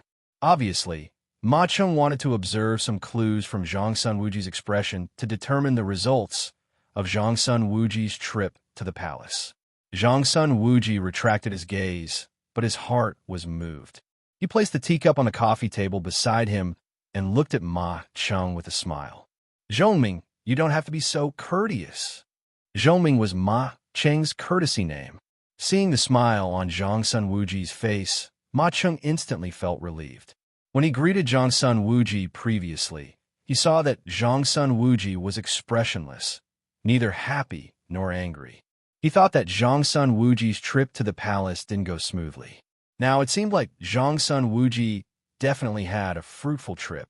Therefore, Ma Cheng hurriedly stood up and couldn't wait to cup his hands and ask, "Cabinet Elder, did you just return from outside?" Although Ma Cheng was anxious to know the results, it didn't mean that he had lost his rationality. Of course, he couldn't directly ask Zhang Sun Wuji what Li Er said in the palace. If he did that, wouldn't the fact that he was secretly monitoring Zhang Sun Wuji be exposed? Therefore, at this moment, he had to feign ignorance and pretend that he didn't know that Zhang Sun Wuji went to the palace previously. Hearing that, Zhang Sun Wuji narrowed his eyes, but he quickly chuckled and said, "Ha ha, that's right. I just returned from the palace." Speaking up to this point, he deliberately paused. Indeed, he saw a flash of joy and eagerness in Ma Cheng's eyes.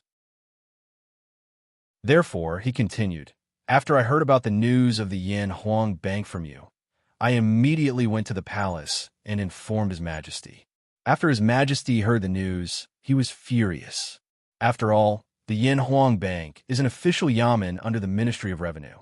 How can King of Shu suppress whoever he wants? In the long run, where will the prestige of the imperial court be? Where will His Majesty's prestige be?" Speaking up to this point, Zhang Sun Wuji's expression became agitated and even faintly contained a trace of anger. In Ma Cheng's opinion, Zhang Sun Wuji was angered by Li Ke's reckless actions, but in reality, His Majesty is brilliant. After all, the Yan Huang Bank belongs to the imperial court and not King of Shu alone. Ma Cheng hurriedly licked his lips and echoed, following which he finally asked the question that he had always wanted to ask, "Cabinet Elder, I wonder how His Majesty intends to deal with this matter." This was the question that he was most concerned about, because if he could really help in Shunkai and the rest get rid of the sanctions of the Yan Huang Bank, and Shunkai and the rest would definitely not lack benefits for him. After all, before this, and Shunkai had already given him 10,000 strings of cash. Who knew how much benefits in Shunkai would give him after this matter was settled? Another 10,000 strings of cash, or 20,000 strings of cash. Thinking up to this point, Ma Cheng's breathing suddenly became hurried. Speaking of which, before this, he had never thought that he would one day have a wealth of 10,000 strings of cash. If it was in the past, he might have felt that 10,000 strings of cash was a lot, and that he would never be able to spend so much money in his lifetime. But now his greed had been aroused. In his opinion, since he had the chance to earn more 10,000 strings of cash, why not go for it? Of course, the higher the benefits, the greater the risk. Ma Cheng, who was blinded by greed, did not realize that danger was approaching him step by step.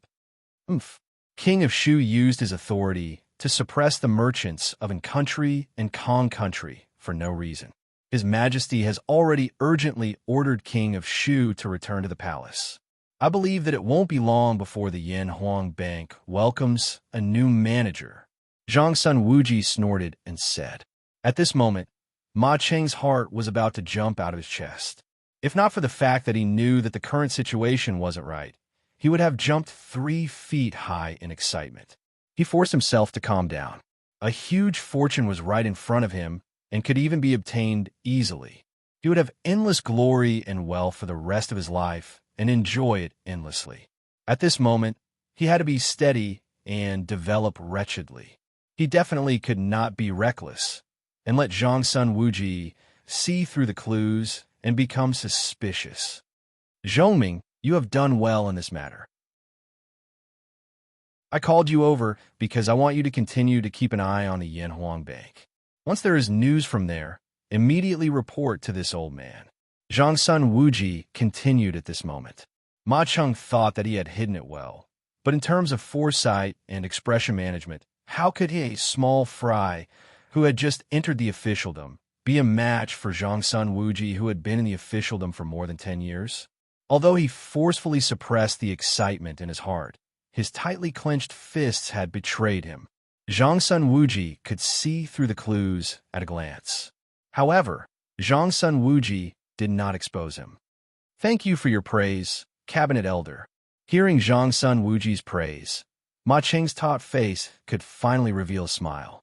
He smiled and cupped his hands towards Zhang Sun Wuji, saying, "Cabinet Elder, I am indebted to you for recognizing my worth. Zhongming is willing to go through fire and water for Cabinet Elder. I will go to the Yin Huang Bank to keep an eye on it for Cabinet Elder now." Go. Zhang Sun Wuji nodded with a gratified face and waved towards Ma Cheng. Ma Cheng cupped his hands towards Zhang Sun Wuji, then turned around and left. The moment he turned around, Ma Cheng's face could no longer be taut. From the original smile, it turned into an extremely exaggerated laughter. However, he held it in and did not make a sound. After all, he had not gone far.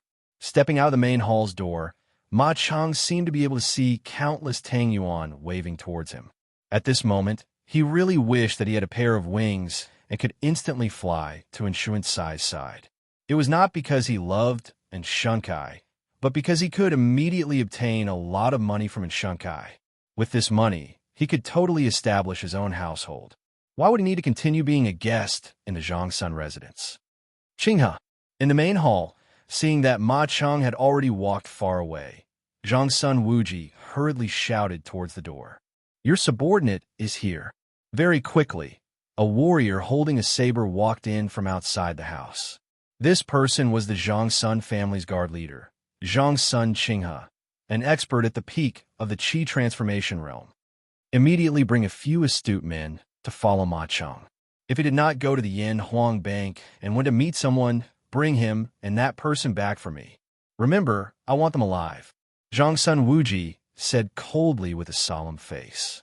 It was obvious that Ma Cheng was hiding something from him and wanted to use him to achieve a certain goal. Zhang Sun Wuji had been in a high position for many years. How could he tolerate such a small fry using and manipulating him? The reason why he did not expose Ma Cheng was because Zhang Sun Wuji wanted to see who was behind this fellow. Yes, family head. Hearing that, Zhang Sun Qinghe accepted the order loudly and turned to leave. After a short while, 4 to 5 warriors left the Zhang Sun residence and followed behind Ma Cheng from afar. At this moment, Ma Cheng was not heading towards the Yin Huang Bank's headquarters in the west. Instead, he was heading east. That was the east market of Chang'an City. Family Head's prediction was indeed correct. This fellow, Ma Cheng, definitely has some shady business going on. Looking at Ma Cheng's back, Zhang Sun Qinghe muttered to himself, "Shopkeeper, quickly call your boss over. Tell him that I have something to tell him." Half an hour later, Ma Cheng arrived at a tea house in the East Market. After entering, he went straight to the counter and spoke to the shopkeeper in a low voice. This tea house was the one where he and Shun had a discussion over tea in the morning. It was called Shun Tea House. "Oh, so it's Ma. Mr. Ma, please come upstairs. This old man will send someone to invite our boss over." The shopkeeper was just about to say, "Who the hell are you? Our boss is not someone you can meet whenever you want." But when he looked up and took a closer look, he instantly felt that the person in front of him was somewhat familiar. After a moment, his heart quivered. He thought to himself, "Isn't this the person who drank tea with the boss on the second floor in the morning?" Moreover, before the boss left, he had specially instructed him that if this person came again, not only must he receive him well, but he must also immediately send someone to report to him. Therefore, the shopkeeper's expression changed several times, and he hurriedly changed his words. Hurry up. My time is limited." Ma Cheng nodded and urged the shopkeeper. It was not that he was worried that he would be discovered if he stayed here for too long, but he could not wait to get more benefits that Shun had promised. Yes. Mr. Ma, please come upstairs first. Our boss should be at the Shun restaurant in the East Market. He will be here soon." The shopkeeper really thought that Ma Cheng still had urgent matters to attend to. He was afraid that this distinguished guest that his boss had mentioned would not be able to wait and would leave, so he hurriedly pacified him. Ma Cheng nodded and turned to go to the second floor. The shopkeeper's manservant was very perceptive and ran in front of Ma Cheng to lead the way. De Zhuang, you run fast. Quickly go to the restaurant and ask the boss to come over. Just say that Mr. Ma is here.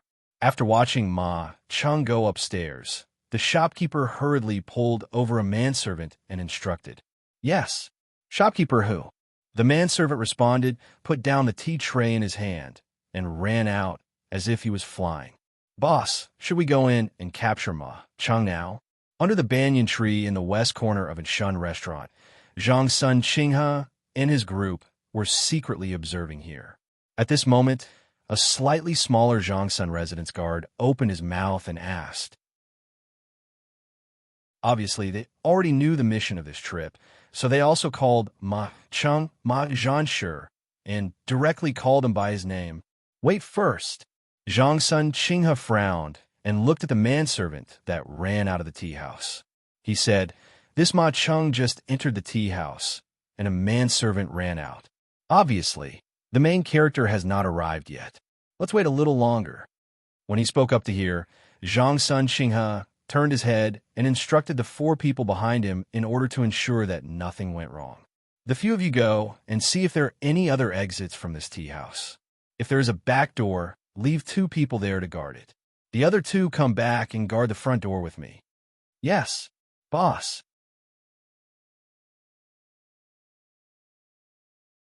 Chapter 2167. "Oomph. Good for you, Ma Zhongming. How dare you? How dare you scheme against me? Seems like I've been too merciful all these years." Zhangsun Wuji said angrily as he looked at Ma Cheng, who was kneeling on the ground with his hands tied up. Actually, Zhangsun Wuji was already suspicious of Ma Cheng on the way back from the palace. After all, Ma Cheng, as Crown Prince Zhanshi, didn't accompany the Crown Prince to study in the East Palace today. Instead, he specially came over to mention the Yin Huang Bank sanctions against the merchants from the Yin Nation and Kong Nation. Moreover, he intentionally or unintentionally led the topic to Li Ku, making Zhangsun Wuji fearful of Li Ku's current power and impeach Li Ku. Zhangsun Wuji, who had been in the officialdom for more than a decade and had fought with countless people in the officialdom, calmed down and thought carefully. He guessed that Ma Cheng didn't come to look for him this morning just to reveal a piece of news to him. There was most likely a conspiracy behind it. So after he returned to his residence, Zhangsun Wuji wanted to test Ma Cheng. He purposely pretended that the trip to the imperial palace earlier was very smooth, causing Ma Cheng to lower his guard and gradually reveal himself. After that, he ordered his men to capture Ma Cheng and the people behind Ma Cheng. An old fox was, after all, an old fox. The reason why Ma Cheng was able to scheme against Zhangsun Wuji in the morning was because Zhangsun Wuji didn't have much vigilance against him. Moreover, he grasped Zhangsun Wuji's weakness very well. He knew that Zhangsun Wuji was even more concerned about Li Chengqian's position as the crown prince than Li Chengqian himself. As long as someone threatened Li Chengqian's position as the crown prince, Zhangsun Wuji would definitely eliminate that person at all costs. But in terms of intelligence and methods, Zhangsun Wuji was miles ahead of Ma Cheng. The moment Zhangsun Wuji became suspicious of Ma Cheng's failure was already destined. Ma Cheng couldn't win against Zhangsun Wuji, no matter if it was overt or covert methods. However, Zhangsun Wuji's actions were a little risky, because he had previously used Li Er's name to deceive Ma Cheng. He had altered Li Er's words. If the imperial censors knew about this, they might impeach him for the crime of tampering with the imperial edict. But Zhangsun Wuji definitely wouldn't let this happen. At that moment, there was another person kneeling on the right side of Ma Cheng. It was Shunkai. Previously, Shun had received news that Ma Cheng had come to his tea house. And Shun knew that if Ma Cheng had come to find him at this time, it must be that there had been new progress in the matter he had previously requested. Therefore, he hurriedly rushed to the tea house as fast as he could. However, before he could say a few words to Ma Cheng, several saber-wielding warriors rushed in from outside the room. And Shun was shocked and hurriedly called for the servants and guards in the tea house. However, who would have thought that the martial arts of the people who rushed in were so high? None of the more than a dozen people under and Shun's command were a match for the leading warrior. In a short while, they were all beaten down. After that, he and Ma Cheng were tied up and brought here. As for Ma Cheng, he recognized the leading, saber-wielding warrior. It was the leader of the Zhangsun family's guards, Zhangsun Qinghe. The moment he recognized Zhangsun Qinghe, Ma Cheng's old face instantly turned ashen. He knew that he had lost. He was completely finished. At this moment, facing Zhangsun Wuji's fury, Ma Cheng's eyes were dull, and he turned a deaf ear to it. His entire person was like a pile of mud, as if he would fall to the ground at any time. He didn't beg for mercy because now that the matter had been exposed, he knew that no matter what he said, he would only be left with a dead end. After all, he had offended Zhangsun Wuji. He just didn't expect the matter to be exposed so quickly. He also didn't expect that Zhangsun Wuji would suspect him the moment he returned from the palace and send people to follow him. What exactly happened in Taiyuan? What exactly happened after Zhangsun Wuji went to the palace previously? This was the biggest doubt in Ma Cheng's heart. And Shun Kai had told Ma Cheng some of the reasons why the Yin Huang Bank banned the merchants from in-country and con-country. However, it wasn't the whole story. Ma Cheng only knew that there were merchants with 9 surnames causing trouble in Taiyuan City, which was why the Yin Huang Bank did this today. However, from Ma Cheng's point of view, this matter wasn't completely irreversible. If the merchants with 9 surnames in Taiyuan were causing trouble, then the imperial court could just arrest them directly. However, the Yin Huang Bank punished all the merchants from in-country and con-country who were doing business in Tang Dynasty because of this. Wasn't a little overboard? Therefore, he was willing to take the risk to help Shun Kai resolve this matter.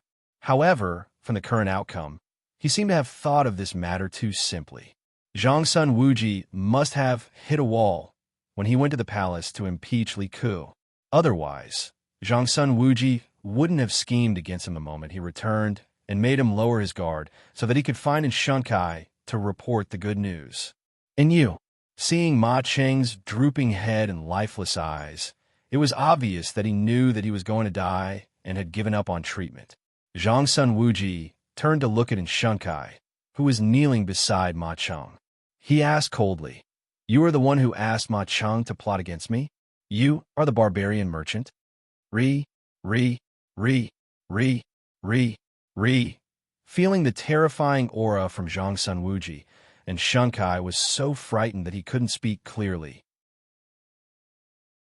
Actually, the moment he entered the Zhangsun residence, he knew that he was done for.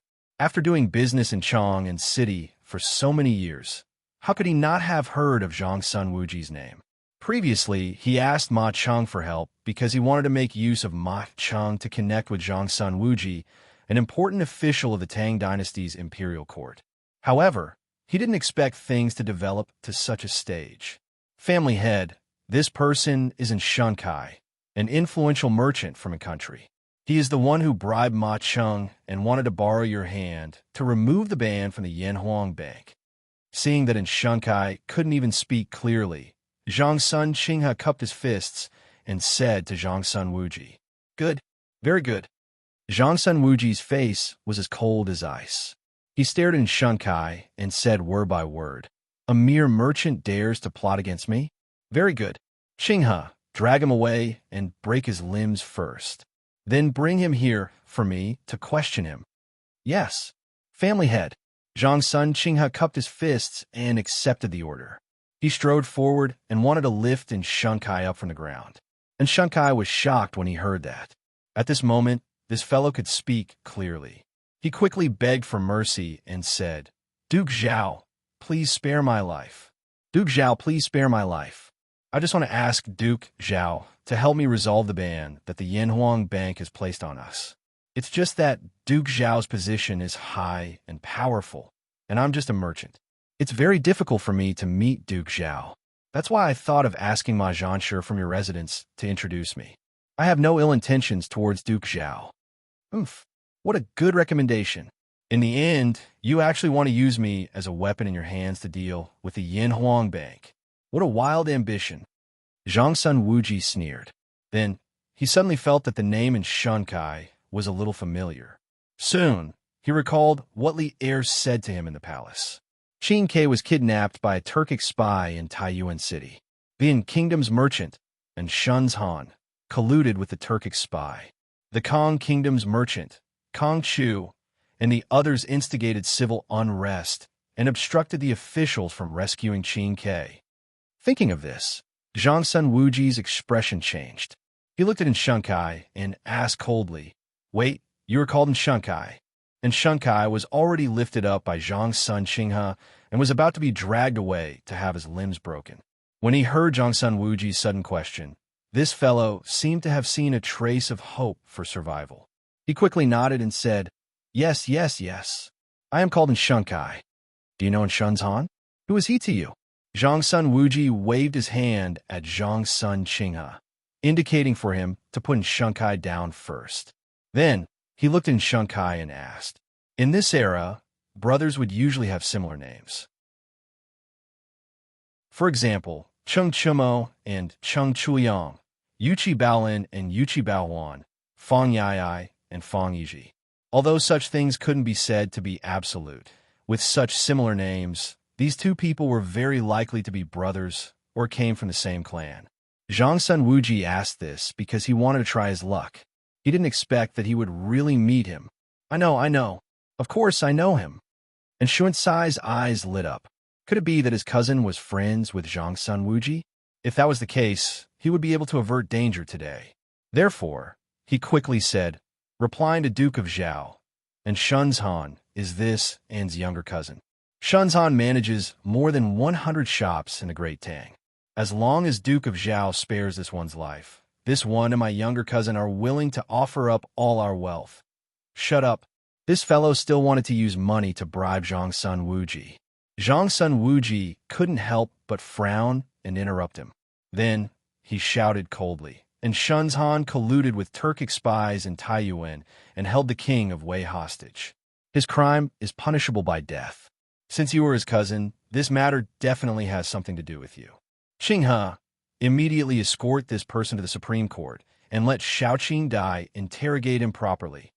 Hearing this, Ma Cheng, who was kneeling on the ground, trembled. He was filled with regret. No wonder the Yanhuang Bank wanted to ban the merchants from in-country and con-country. No wonder the cabinet elder returned empty-handed after making a trip to the palace. And Xuansai's cousin actually colluded with Turkic spies in Taiyuan. If he had known earlier, if Ma Cheng had known that such a thing happened in Taiyuan City, even if Shunkai gave him 100,000 strings of cash, he wouldn't have dared to interfere in this matter. Now, he could only feel endless regret in his heart. What? When Shunkai heard Zhang Sun Wuji's words, his face instantly turned pale. What did he just hear? His younger brother actually colluded with Turkic spies in Taiyuan City and held the king of Wei hostage? The thing that he was most worried about had indeed happened. Now, even if Zhang Sun Wuji didn't kill him, the Emperor of Great Tang wouldn't let him off. It was laughable that he was still pondering on how to remove the ban from the Yanhuang Bank. If he had known earlier, he would have fled Chang and in advance. Yes, family head. Zhang Sun Qinghe cupped his fists and received the order. Then, he strode forward and grabbed Xuansai's shoulder. Like dragging a dead dog, he dragged Shunkai out. Instantly, only Zhang Sun Wuji and Ma Cheng were left in the house. Ma Zhoming, although you came from a humble background, I admire your talent. That's why I kept you in the residence back then and let you walk step by step to where you are today. But you have really disappointed me. Looking at the person that he had groomed, Zhang Sun Wuji shook his head. His face was filled with pain and disappointment. Indeed, when he first knew that Ma Cheng had schemed against him, he really hated Ma Cheng to the core. He couldn't wait to tear Ma Cheng into pieces to vent the hatred in his heart. But now that he had calmed down, there was only pain and disappointment left in Zhang Sun Wuji's heart. Ma Cheng was indeed a talented person. Moreover, he was groomed by him. Ma Cheng was able to turn from a poor scholar back then to the crown prince Zhan Shi today. Behind this, Ma Cheng's own hard work was behind it. But more importantly, it was Zhang Sun Wuji's help in the dark. Recommending the person that he had groomed to the East Palace as the Crown Prince Zhangshi was a move that Zhongsun Wuji had spent a lot of effort on. He wanted to correct the Crown Prince's wrong thinking of belittling Confucianism and emphasizing engineering. Besides, with Ma Cheng in the East Palace, if anything happened over there, he would be able to know about it immediately. But now, the move that he put in so much effort into had come to nothing because of the betrayal of his own people. How could he not be heartbroken? How could he not be disappointed? Cabinet Elder, Zhong Ming is indebted to you for recognizing my worth. Zhong Ming is deeply grateful. Today I was blinded by greed and did such a foolish thing.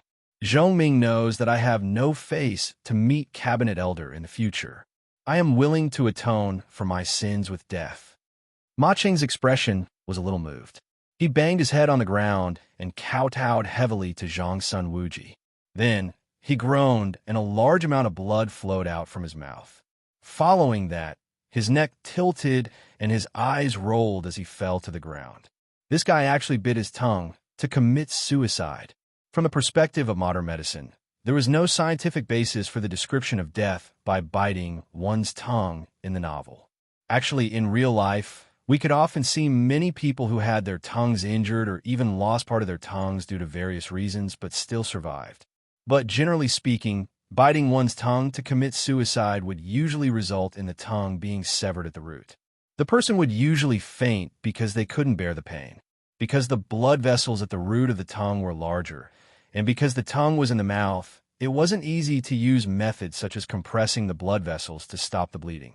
If the bleeding couldn't be stopped, then the person who bit his tongue to commit suicide would definitely die from excessive blood loss. As for cutting the tongue, because it was cut from the outside, the tongue wouldn't be severed at the root. Only the tip of the tongue would be cut off, so the pain was relatively smaller.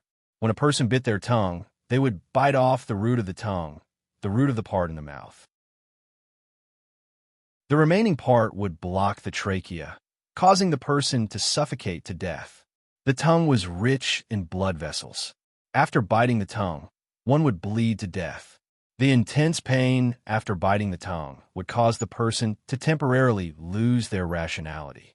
The large amount of blood and secretions from the mouth could be inhaled into the trachea, causing choking and coughing. Choking and coughing would further worsen the lack of oxygen. The possibility of death due to mechanical asphyxiation and traumatic coma couldn't be ruled out. The blood vessels on the tongue were rich. Once they were severed, there would be massive bleeding, causing the body to lack blood. Also, the tongue was very close to the brain, so the nerves on it were rich and controlled directly by the brain. Once it was strongly stimulated, it would directly stimulate the central nervous system, causing the central nervous system to be damaged and cause death. Zhongsun Wuji's gaze turned cold. He knew that Ma Cheng had most likely bit his tongue to commit suicide. He didn't expect that this guy would suddenly wake up at the last moment and have the courage to bite his tongue to commit suicide and atone for his sins with his death. Looking at Ma Cheng's body on the ground, Zhongsun Wuji sighed and shouted outside, "Men!"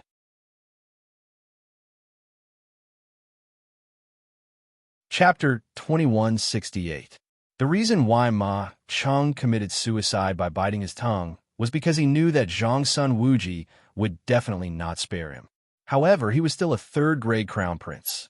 No matter how much Zhongsun Wuji hated him, it wasn't possible for him to kill him directly. That would only give Zhongsun Wuji an advantage. The shrewd Zhongsun Wuji would definitely not do such a thing. In other words, Ma Cheng could have kept his life. However, Zhongsun Wuji was the current Minister of Rights after all. Moreover, he was the elder brother of Empress Zhongsun. He had great influence in the imperial court. Since he had offended Zhongsun Wuji, even if he could keep his life, it would be difficult for him to do anything in the imperial court in the future. Since Zhongsun Wuji was able to push him to his current position, he could easily pull him down as well. At that time, he would once again become that powerless scholar. At that time, if Zhongsun Wuji wanted to crush him, wouldn't it be as easy as crushing an ant? By then, Zhongsun Wuji wouldn't even need to do anything personally. Those who wanted to curry favor with Zhongsun Wuji would take the initiative to help Zhongsun Wuji get rid of this trouble. More importantly, after Zhongsun Wuji killed him, he might even vent his anger on his family. This was what Ma Cheng didn't want to see the most. Therefore, instead of dying in such a sullen manner and implicating his family, Ma Cheng felt that it was better to commit suicide. This way, it would save Zhongsun Wuji a lot of trouble. In this way, Zhongsun Wuji probably wouldn't vent his anger on his family. Yes, family head.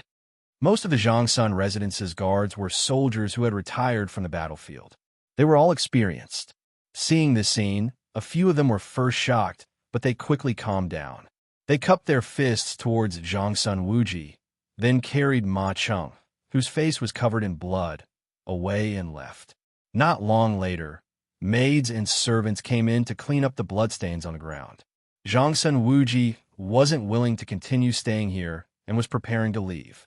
However, at this moment, a voice came from outside. "Father, you're back?" It was Zhang Sunchang's voice. Yanwan College was currently on summer vacation. Only the members of the Trump Card Project team would continue their research activities in the college. The rest of the students had basically gone home. Although Zhang Sunchang's proficiency in the 4 books and 5 classics was not bad, he was still a layman in the college. Whether it was mathematics, physics, or chemistry, his grades were not considered top-notch in the college. He had always been in the middle and lower levels. Therefore, he was not able to enter the Trump Card Project. During the summer vacation in the college, he naturally stayed at home. Hearing Zhang Sunchang's voice from outside, Zhongsun Wuji, who was about to stand up and leave, sat back down. After a while, Zhang Sunchang rushed in. The moment this fellow entered, he saw a few servants scrubbing the ground in the middle of the main hall. He was startled at first, but his gaze inadvertently caught a glimpse of a pool of blood on the ground. Zhang Sunchang's expression instantly changed. He looked nervously at Zhongsun Wuji and asked, "Father, what's wrong?" Zhongsun Wuji raised his eyelids and lightly reprimanded. "What are you panicking for? It's just a person who died." Zhang Sunchang was born in a time of peace. At least, most of his memories were from the Tang Dynasty. He was not like Zhongsun Wuji, who had experienced the chaotic times at the end of the Sui Dynasty. Therefore, when he saw the bloodstains in the main hall of his house, Zhang Sunchang subconsciously panicked. Now that he heard Zhongsun Wuji say someone died, Zhang Sunchang instantly panicked. He widened his eyes, looked at Zhongsun Wuji, and asked, "Someone died? Who died?" "All of you are dismissed." Seeing that the bloodstains on the ground were almost wiped clean, Zhongsun Wuji waved his hands at the few servants and said, "Yes, old master." The few of them bowed and accepted the order. They took the cleaning tools and left the main hall, closing the door on their way out. A person who deserved to die, Ma Cheng. When only the father and son were left in the room, Zhongsun Wuji opened his mouth. "Ma Cheng? The Ma Cheng who just became the crown prince. Zhang Shi? Father, why did you?" As the eldest young master of the Zhongsun residence, Zhang Sunchang knew some things. When he heard Zhongsun Wuji say that Ma Cheng was dead, Zhang Sunchang's heart instantly thumped. He thought to himself, why did his father want to kill Zhang Sunchang? Could it be that his father wanted to rebel and was discovered by Ma Cheng? Thinking of this, Zhang Sunchang's small face instantly turned pale. He, the son of a duke, hadn't had enough of good life. How could his father rebel? Now that the emperor had so many valiant generals under him, he had a strong army. How could he not think things through? Unfilial son, Ma Cheng bit his tongue to commit suicide. What nonsense are you thinking about? Seeing Zhang Sunchang's pale face and looking at him strangely, Zhongsun Wuji's face instantly darkened as he scolded angrily. It was obvious that Zhang Sunchang was thinking about some messy things in his heart. Ma Cheng bit his tongue to commit suicide? Hearing this, Zhang Sunchang's face was filled with surprise. He couldn't help but heave a sigh of relief. Following which, he asked curiously, "Then, father, why did Ma Cheng bite his tongue to commit suicide?" Zhongsun Wuji's face was gloomy as he said, "This fellow colluded with the merchants of the kingdom and plotted against me. He wanted me to enter the palace to impeach the king of Shu. After the matter was exposed, he bit his tongue to commit suicide. Seeing that Zhang Sunchong was still filled with doubt, Zhang Sun Wuji roughly explained what happened this morning to Zhang Sunchong. After hearing half of it, Zhang Sunchong exclaimed, "What? There are Turkic spies in Taiyuan City? And they even kidnapped Qing Ke? What about the rest of the teachers and students in the academy? How are they now?" After staying in Yanhuan College for a year, Zhang Sunchong more or less had some feelings for the college. Compared to his home in Chang'an City, he actually preferred to stay in the college. The college gave him a very special feeling. If he really had to describe it, it would be the feeling of freedom. There wasn't a strict hierarchy here, nor was there complicated scheming and fighting for power. Everyone was equal. For knowledge and truth, students could even quarrel with teachers.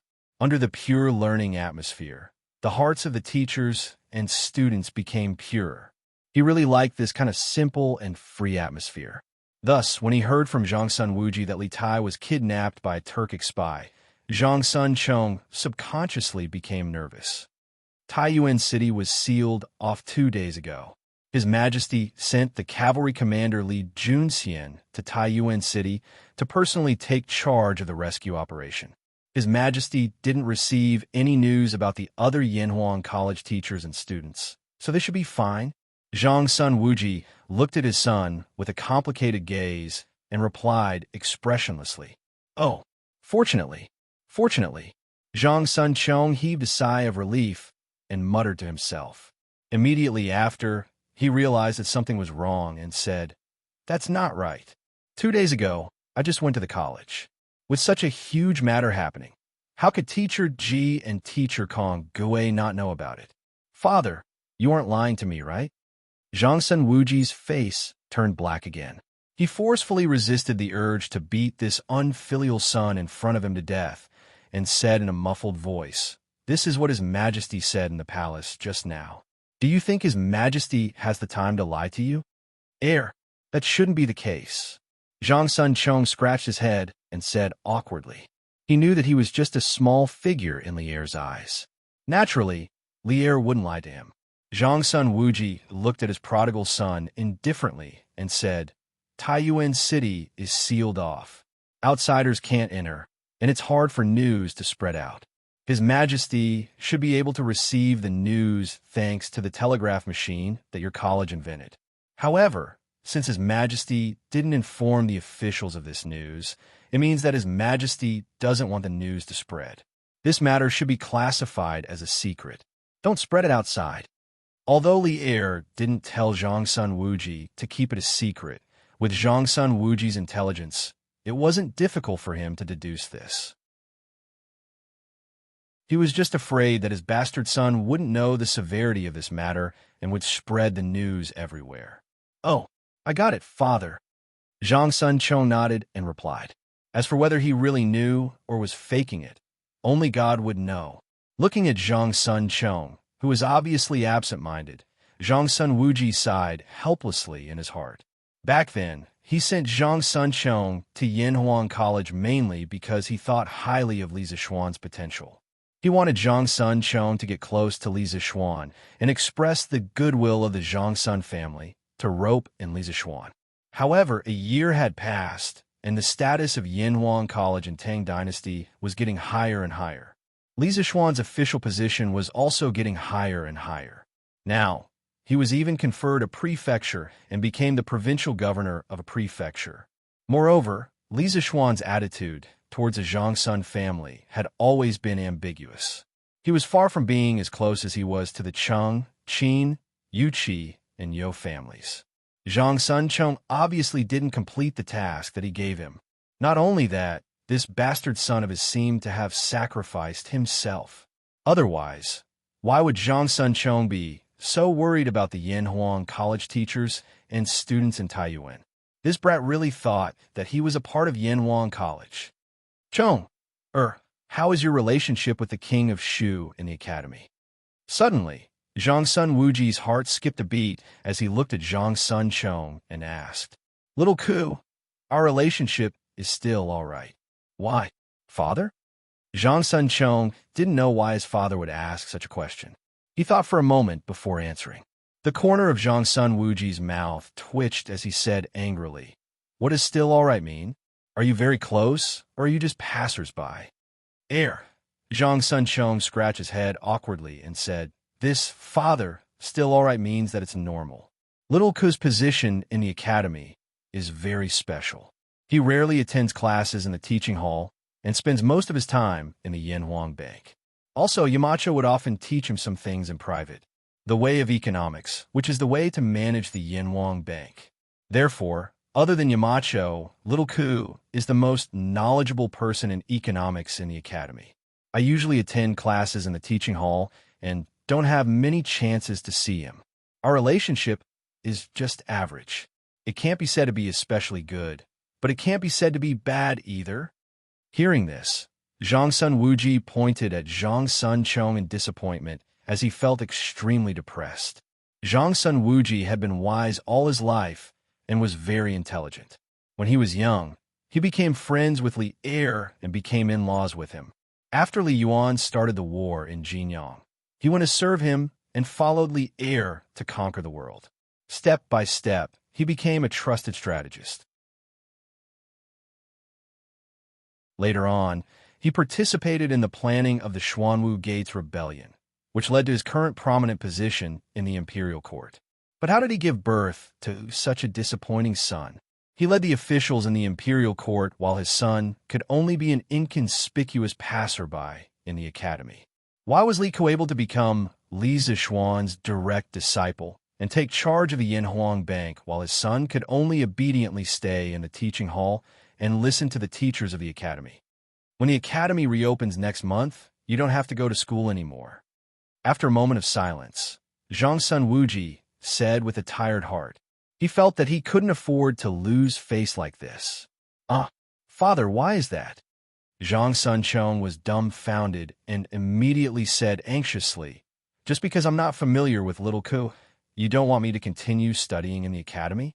What kind of logic is this?" "No, I still want to go to the academy." "Unfilial son, what are you going to do in the academy? Are you going to lose face for me? As my son, your results in the academy can only be ranked in the middle. You can't even be compared to some of the commoners, not to mention King Wei and King Shu. I've been wise all my life and can't afford to lose face like this."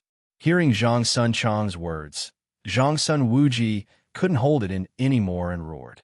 Hearing this, Zhang Sun Chong instantly complained, "Father, you can't blame me for this. Qin Kei and Little Ku were the first batch of students to learn engineering from the Yamacho. Their foundation is better than mine. Isn't it normal that I can't win against them? Father, don't worry. I'm already familiar with the subjects in the academy. Next semester, my results will definitely be in the top 200, no, top 100. This fellow was afraid that Zhang Sun Wuji wouldn't let him return to the academy to continue studying, so he directly set a goal of being in the top 100. As for whether he could achieve it, to be honest, Zhang Sun Chong wasn't sure himself. Who cares? I have to stabilize my father first. Zhang Sun Chong thought in his heart. Zhang Sun Wuji frowned and didn't say anything. Seeing this, Zhang Sun Chong had no choice but to continue. Father, the children of the various families in the imperial court are basically studying in Yanhuang College. Some of them who aren't here are also planning to enter the academy next year. I've finally entered the academy, but you actually want to kick me out. This is really embarrassing for you.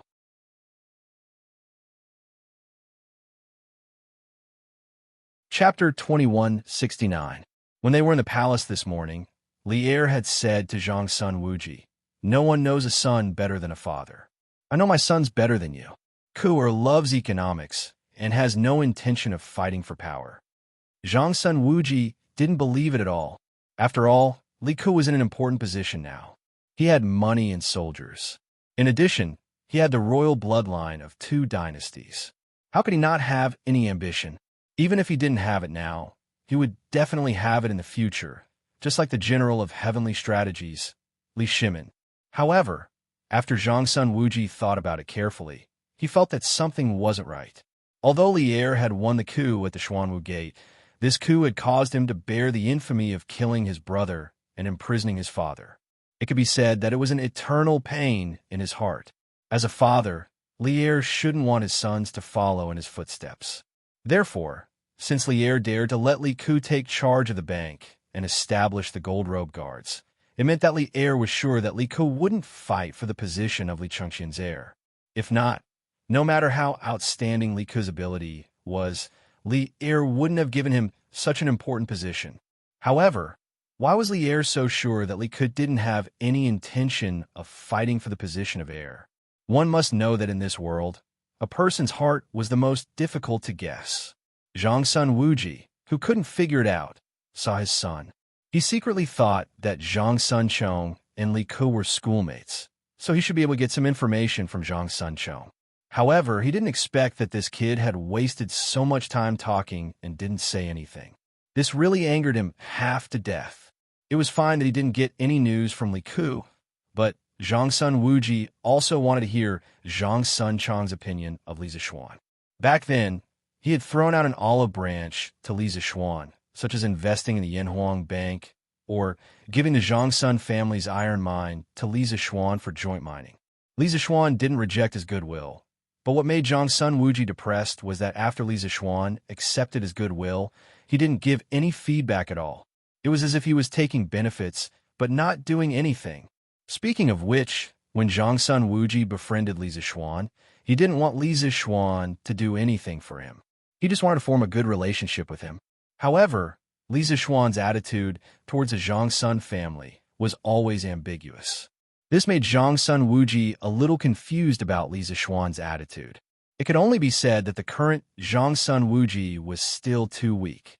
If he waited until the later period of Jingguan, or even Li Ye's reign, when he was in power, he might not even care about a young talent like Li Zixuan. If he couldn't get him, he would just destroy him. Father, what do you mean by asking this? Don't tell me you want to deal with Yamacho. In the main hall, Zhang Sun Chong suddenly recovered from his thoughts and looked at Zhang Sun Wuji as he quickly asked. Zhang Sun Wuji frowned and was about to flare up, but Zhang Sun Chong didn't wait for him to speak and continued. Father, I advise you to give up on this idea as soon as possible. Yamacho is an unfathomable person. Not only is his martial arts extremely high, but the more I understand him, the more I feel that the knowledge in his head doesn't seem to belong to this world. It seems like there's nothing he can't do. The corner of Zhang Sun Wuji's mouth twitched, and he couldn't help but scold angrily. I have no enmity with Yamacho. What did I say? I want to deal with him. However, he couldn't help but be slightly surprised. He didn't expect Zhang Sun Chong to have such a high evaluation of Li Zixuan. This brat had only stayed in the academy for a year, and he already had such an attitude towards Li Zixuan. In the future, wouldn't his brat treat Li Zixuan like a god? Father, you don't intend to deal with Yamacho? That's good. That's good. When Zhang Sun Chong heard this, he understood that he had misunderstood and couldn't help but awkwardly scratch his head. Zhang Sun Wuji didn't have the energy to complain about his son. He took a deep breath and said to Zhang Sun Chong, I want to ask you, what is Li Zixuan's attitude towards the crown prince, King Wei, and King of Shu? Who exactly does he support? There was no need to doubt Zhang Sun Wuji's position. He would definitely support Li Zixuan unconditionally to be the crown prince. However, Zhang Sun Wuji had always been confused about the attitudes of these three princes. Zhang Sun Wuji couldn't tell which faction Li Zixuan belonged to. This, Zhang Sun Chong obviously understood the meaning behind Zhang Sun Wuji's question. He also knew the political stance of the Zhang Sun family. If he didn't answer this question well, Zhang Sun Wuji might treat Li Zixuan as a political enemy in the future. This was a situation that Zhang Sun Chong didn't want to see. Father, Yamacho seems to have a very good relationship with the crown prince, King Wei, and King of Shu. During the military training at Yanhuang College, the crown prince, as the crown prince, personally participated in the military training at the college. During that time, I saw the crown prince and Yamacho often chatting and laughing. They were even close to calling each other brothers. As for King Wei and King of Shu, their relationship with Yamacho is needless to say. They admire Yamacho's knowledge from the bottom of their hearts and treat Yamacho with disrespect. Yamacho also taught them wholeheartedly. King Wei is a true disciple of Yamacho in the study of things. His attainments in engineering are even better than many teachers in the college. Therefore, King Wei is personally leading the team to the north. Little Ku is a true disciple of Yamacho in the study of economics. When Yamacho isn't in the bank, Little Ku is the one in charge. Therefore, Father, when you asked me which Prince Yamacho supports, it's hard to say. Zhang Sunchong thought for a while before speaking. Hearing this, Zhang Sun Wuji's expression was a little complicated. Actually, he had heard of the news that Zhang Sunchong said before, but it was all scattered. Now that Zhang Sunchong put all the information together, Zhang Sun Wuji suddenly realized that Li Zishuan seemed to be a nonpartisan. He didn't explicitly support Li Tai, nor did he choose between Li Tai and Li Ku. This emperor is only 30 years old. This emperor advises you not to get too involved in the battle for the throne. Suddenly, Zhang Sun Wuji recalled what Li Zishuan said in the morning. Combining it with Zhang Sunchong's previous analysis, Zhang Sun Wuji suddenly felt that Li Zishuan was the truly brilliant one. Now, Lier was only 30 years old. If there were no accidents, he could still sit on the throne for another 20 to 30 years. As a subject, it was too early to take sides now. It would easily arouse the suspicion of the emperor. Someone like Li Zishuan, who didn't side with any of the princes and didn't offend any of them, was a truly brilliant move. At this moment, Zhang Sun Wuji suddenly felt enlightened. He had thought it through. In the past, he was too stubborn to the point of being paranoid. He was too worried that Li Chengqian's position as the crown prince would be snatched away. He was even more worried than Li Chengqian himself. This would easily make Li Er unhappy and suspicious. Moreover, I feel that, Father, you don't have to worry about anyone competing with the crown prince for the throne. In the past, King Wei did have the intention to compete with the crown prince for favor. However, after entering Yanwang College, King Wei devoted all his attention to engineering research. Now, he can't even be bothered to return to the palace. Father, do you think he will still compete with the crown prince for the throne? King Shu's situation is similar to King Wei's. Before going to the academy, King Shu didn't have any open or covert competition with the crown prince. After entering the academy, King Shu was engrossed in economics and didn't have the intention to compete with the crown prince for the throne. Therefore, Father, you don't have to worry about the crown prince's position at all. At this moment, Zhang Sunchong spoke again. Zhang Sun Wuji frowned. Although he subconsciously felt that Zhang Sunchong's words were a little too far-fetched, after thinking about it seriously, he felt that Zhang Sunchong's words made some sense.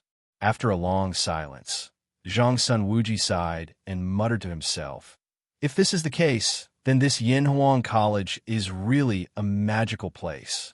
Actually, Li Zishuan's political stance was very clear. He wasn't a nonpartisan person like Zhang Sun Wuji thought. There was no doubt that Li Zishuan supported Li Chengqian to be the crown prince. This was because with the current situation in Great Tang, only Li Chengqian as the crown prince would not cause internal turmoil in the imperial court. In history, Li Chengqian's personality was explosive, wild, and arrogant. He even kept male pets, so he was indeed unfit to be the crown prince. However, that was only after Li Chengqian came of age. The current Li Chengqian treated others generously, diligently, and loved the people. He hadn't gone down the wrong path yet. Li Zishuan felt that he was a very good candidate for the crown prince. Moreover, Li Zishuan felt that with his intervention and guidance as a transmigrator, Li Chengqian would definitely not repeat the mistakes of history. Moreover, he would be able to become a wise emperor. Therefore, Li Zishuan supported Li Chengqian to be the crown prince. However, the way he supported Li Chengqian wasn't as extreme as Zhang Sun Wuji's. Zhang Sun Wuji's desire for control was too strong. He wanted everything to be within his control.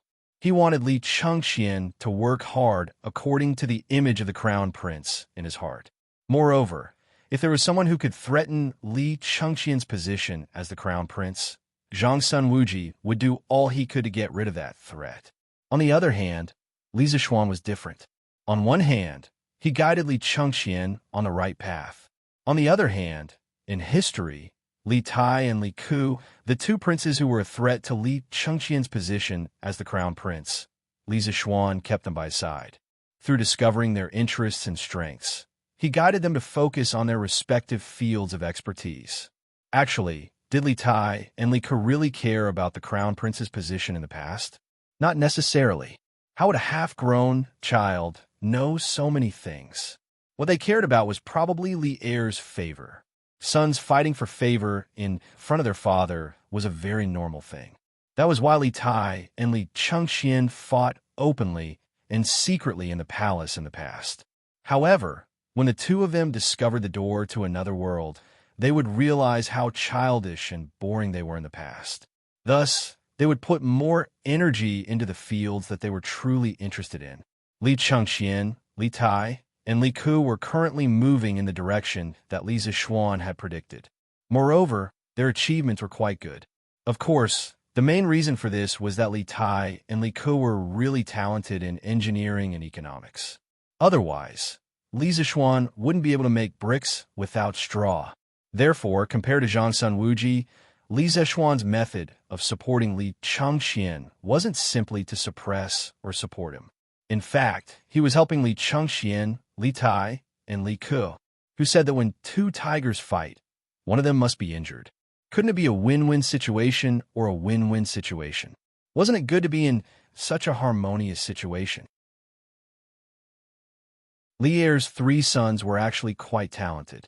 If the three brothers could unite and fight against the outside world together, it would definitely be a great blessing for the millions of people in Tang Empire. As for the other countries, it wouldn't be a blessing. It would be a nightmare. The news of Inshuansai's capture quickly spread to many people.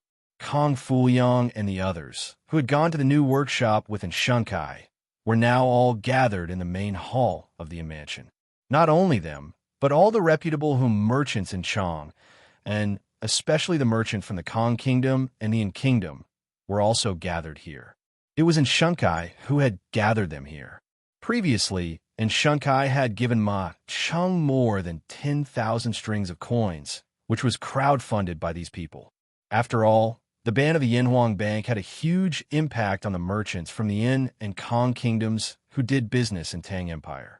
As long as the ban could be lifted, they were still willing to fork out money. Oh no! Oh no! My master has been captured in the Enshun tea house. At this moment, a waiter ran in and said while panting. It was the waiter from the Enshun tea house.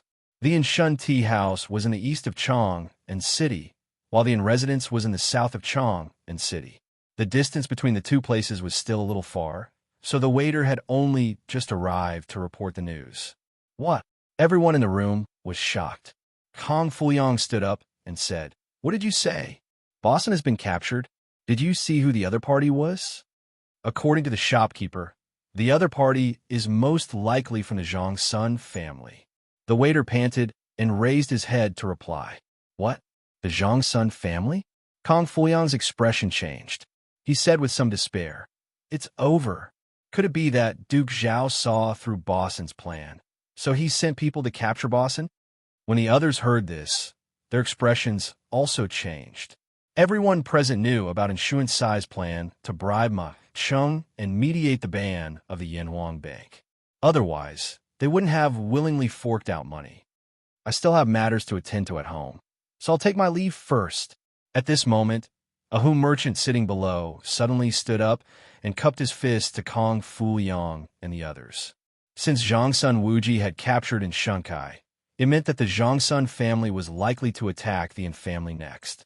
They couldn't care less about the ban of the Yinhuang Bank. At this moment, it was more important for them to protect themselves. They couldn't have anything to do with Enshunkai. I just remembered that my wife is about to give birth today, so I'll take my leave first. When there was a first, there would be a second. Almost as soon as the first merchant finished speaking, another merchant stood up and cupped his fists. My house caught fire, so I'll take my leave first. After a while, most of the merchants in the main hall left, leaving only Kong Fuyang and the others who were closer to Enshankai.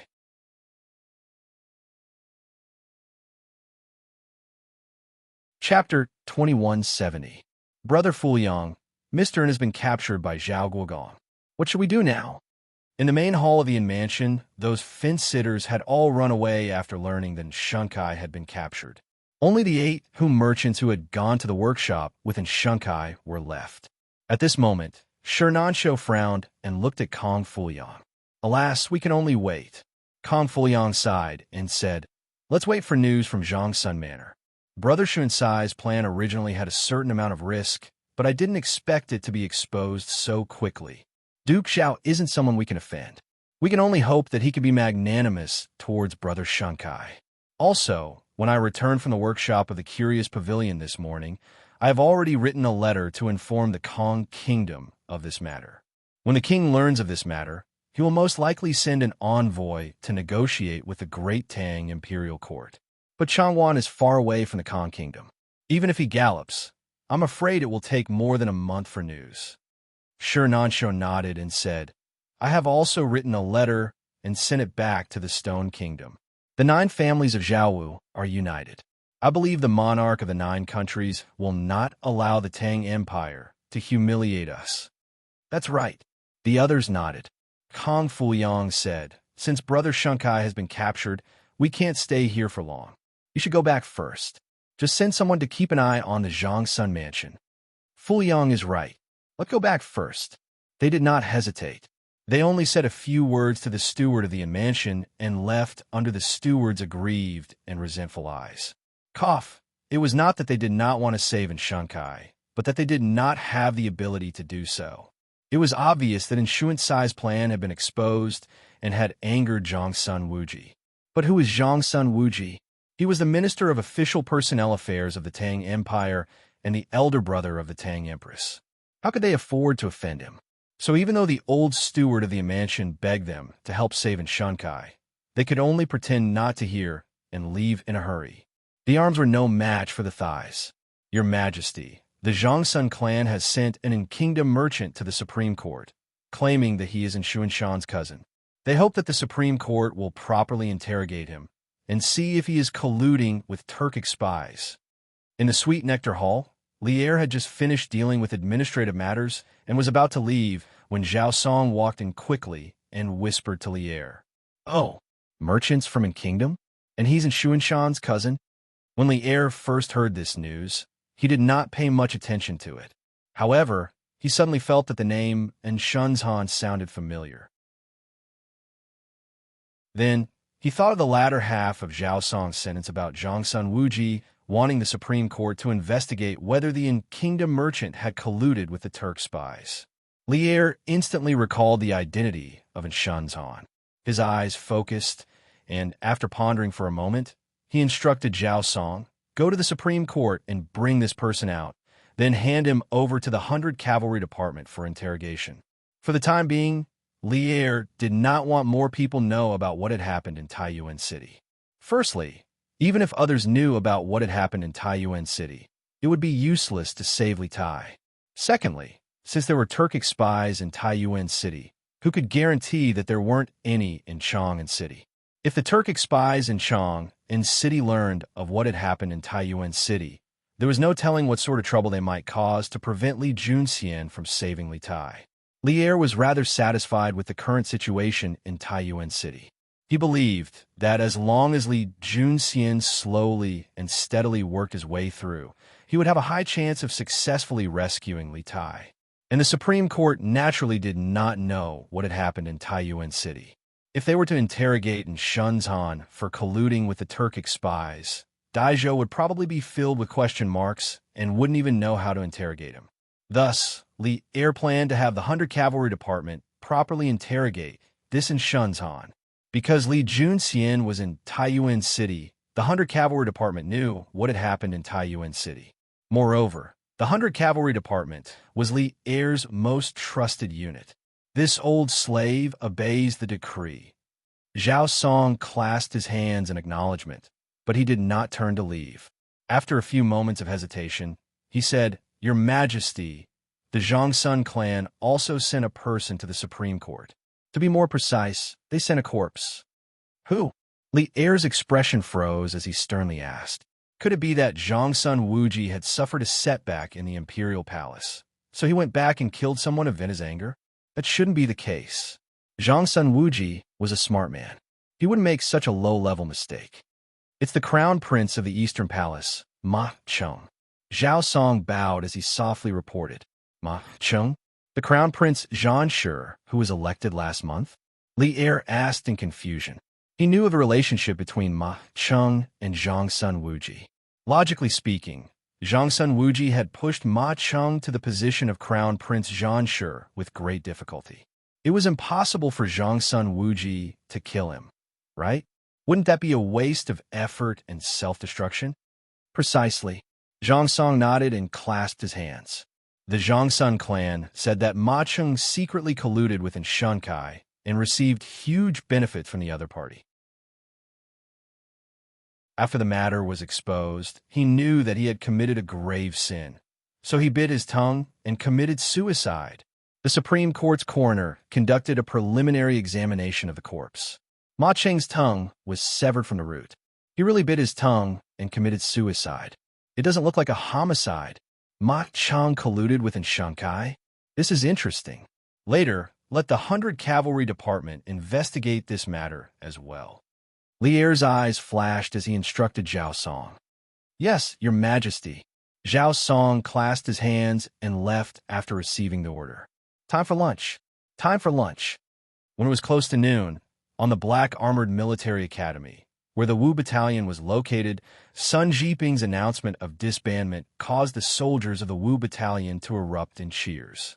After training for the entire morning, the soldiers who were originally exhausted seemed to have been revived with full blood at this moment. Everyone rushed to their own tents as fast as they could. Their food was there. They were going to eat. Of course, the reason why they were so excited was that there was enough meat for all the soldiers of the Wu Battalion today. Due to the Black Armored Army's martial arts competition yesterday, Team 1 of the Wu Battalion and Team 1 of the 1st Battalion had both suffered heavy losses. Team 2 of the Wu Battalion won without a fight and obtained the first place. According to the rules of the competition, the team that obtained the first place will be able to enjoy an unlimited supply of meat for a day. This was incredible. In this era, there was no complete animal husbandry industry. The supply of meat was not as plentiful as it was in the modern era. It was already considered good if a commoner could have a meal of meat during the new year.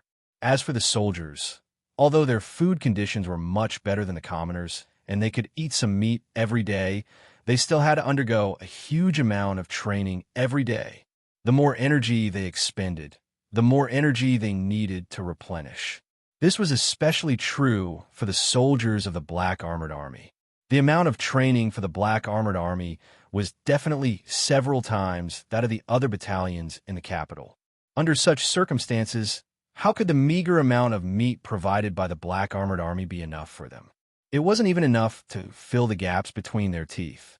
Now that there was such a good opportunity to eat as much meat as they wanted, how could the soldiers let it go? Each of them wished that they could grow wings and fly directly to the kitchen. Everyone swore in their hearts, "Today, we must eat until the sky turns dark and the earth turns dark. After all, there won't be another opportunity like this if we miss this village. Oh, Old Chung, want to eat a pig today. No one is allowed to stop me." Chung Chimo wailed like a ghost and howled like a wolf. He was the first to get his rice bowl and galloped towards the kitchen of the Wu camp. Following closely behind him was Bao Lin. As he ran, he shouted, "Ong, I want to eat 8 pig trotters. No one is allowed to snatch them from me. F***CK. Why is Chung Chimo running so fast? Old Joe, you guys hurry up too. If we're late, there might not be any meat to eat. Didn't you say that we have enough meat for today? Why is there no meat? Tisk, why don't you think about it? Everyone in our battalion is a foodie. Which one of us can't eat 5 or 6 bowls of meat? If we're late, we might only be able to drink meat soup. Then why aren't we running?" Just like that, from the leaders to the ordinary soldiers, Everyone was running towards the kitchen as if they were playing with their lives. Speaking of which, the Cook's Army unit of the Wu Battalion had already anticipated the grand occasion this afternoon. They didn't even participate in the training this morning. They spent the entire morning preparing the lunch for the soldiers of the Wu Battalion. It wasn't that they wanted to be lazy and skip training. It was just that they had to prepare too many ingredients. In just one morning, they had already slaughtered 40 pigs. If a pig weighed 200 pounds, then according to the 70% meat yield, 40 pigs could produce about 5,000 pounds of pork. There were 1,000 people in the Wu Battalion, so on average, each person could get about 5,000 pounds of pork. These were the 40 pigs that Li Zishuan had prepared for the kitchen. He asked them to slaughter all of them at noon. If the soldiers couldn't finish their meal, they could eat at night. Anyway, the more the better. Li Zishuan would never go back on his word. If he said that there would be enough meat, then there would definitely be enough meat. Quick, give me a bowl of 4-leg meat. I want all the lean meat, not the fat ones. Chung Chimo was the first to arrive at the kitchen. He directly rushed in front of the cook and handed over his bowl of rice. If it was when Chung Chimo first came to the Black Armored Army, he would be very satisfied to be able to eat meat for every meal. Why would he care about the fat or lean meat? But today, the living conditions of the Wu Battalion had improved. This idiot also started to be picky about his food. Yesterday, during the fighting competition, Yuan Deshang from Team 1 of the 2nd Battalion had used underhanded means to severely injure Lu Ming from the Wu Battalion. Lu Ming was very popular in the Wu Battalion. When they found out that he was severely injured by Yuan Deshang, everyone was filled with righteous indignation. Coincidentally, in the knockout round, Team 1 of the Wu Battalion met Team 1 of the 2nd Battalion, and coincidentally, Chung Chimo was up against Lu Ming.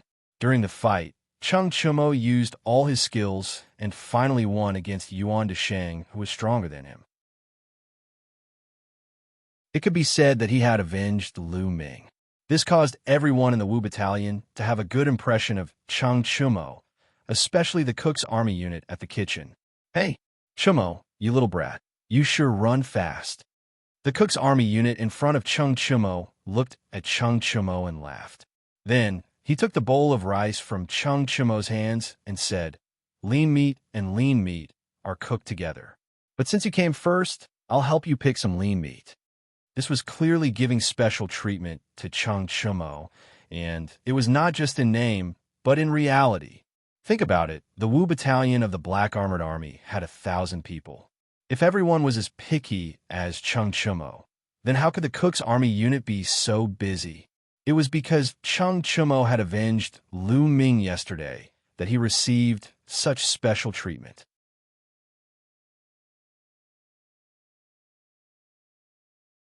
Chapter 2171. You too. Have you finished a bowl already? Outside the Wu Battalion's kitchen, Li Zishuan and Sun Jiping had just arrived at the queue when they saw Ching Chimo and Yuchi Baolin holding rice bowls that were still dripping with soup as they walked toward the end of the queue. Li Zishuan stared with his eyes wide open as he said in shock. The living conditions in the military camp were definitely not as good as the outside, not to mention the delicious food in the Ho's mansion. Li Zishuan had stayed in the military camp for so many days. In fact, his taste buds had long been bland.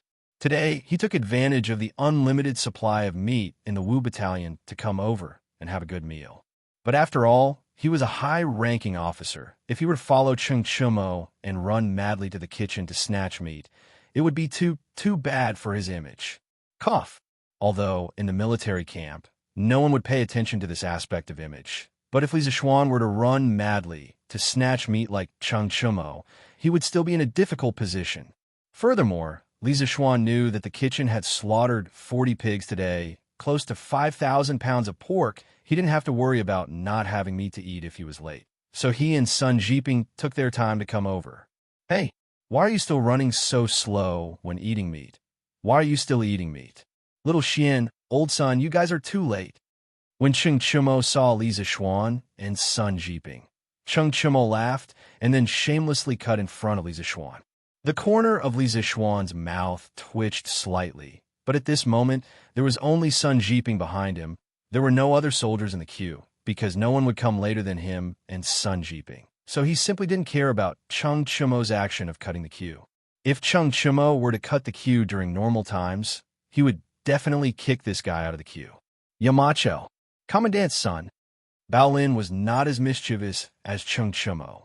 He did not dare to cut in line. The child obediently greeted Li Zixuan and Sun Jiping before lining up behind Sun Jiping. You haven't eaten meat in 8 lifetimes, haven't you?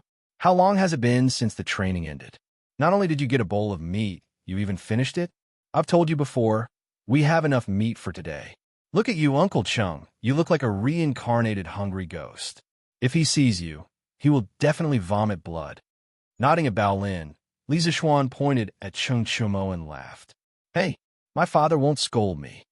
Cheng Chumo pursed his lips and said, if he sees me like this, he might even praise me. I could be considered to have inherited his excellent style. Little Xian, you don't know, but back in the day, my father ate the same amount of food as 4 people in the military camp. What am I doing now?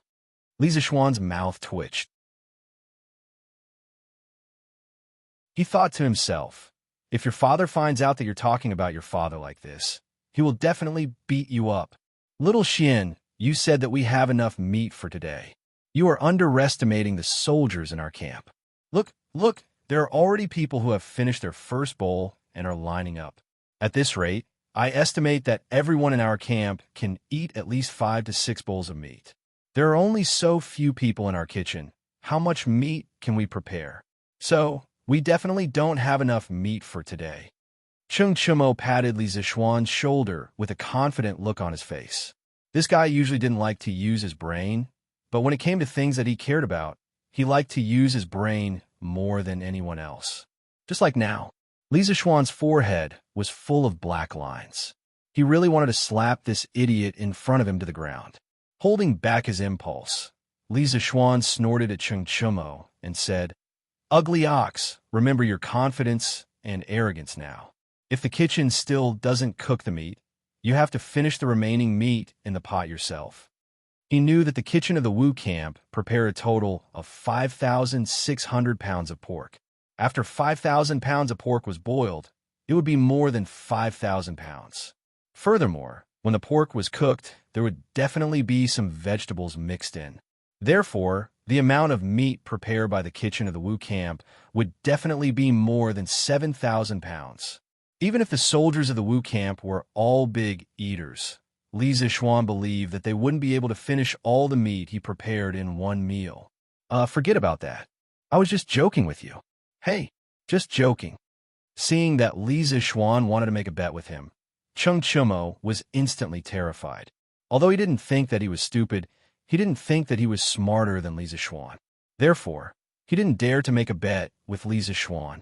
Hearing that, Li Zixuan curled his lips and looked at Cheng Chumo with disdain. Cheng Chumo naturally saw the disdain in Li Zixuan's eyes. However, wasn't stupid and didn't fall for Li Zixuan's provocation.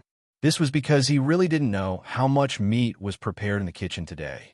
Therefore, no matter what, he wouldn't make a bet with Li Zixuan. The few of them chatted and laughed. Soon, the line reached the kitchen. Yo, Kanjun Li, you're finally here? The army cook who was getting the food was Ho Tai, the one who scooped the meat for Cheng Chumo earlier. When he saw Li Zixuan, who was behind Cheng Chumo, he quickly greeted him with enthusiasm. Kanjun Li, hurry up and bring your bowl over.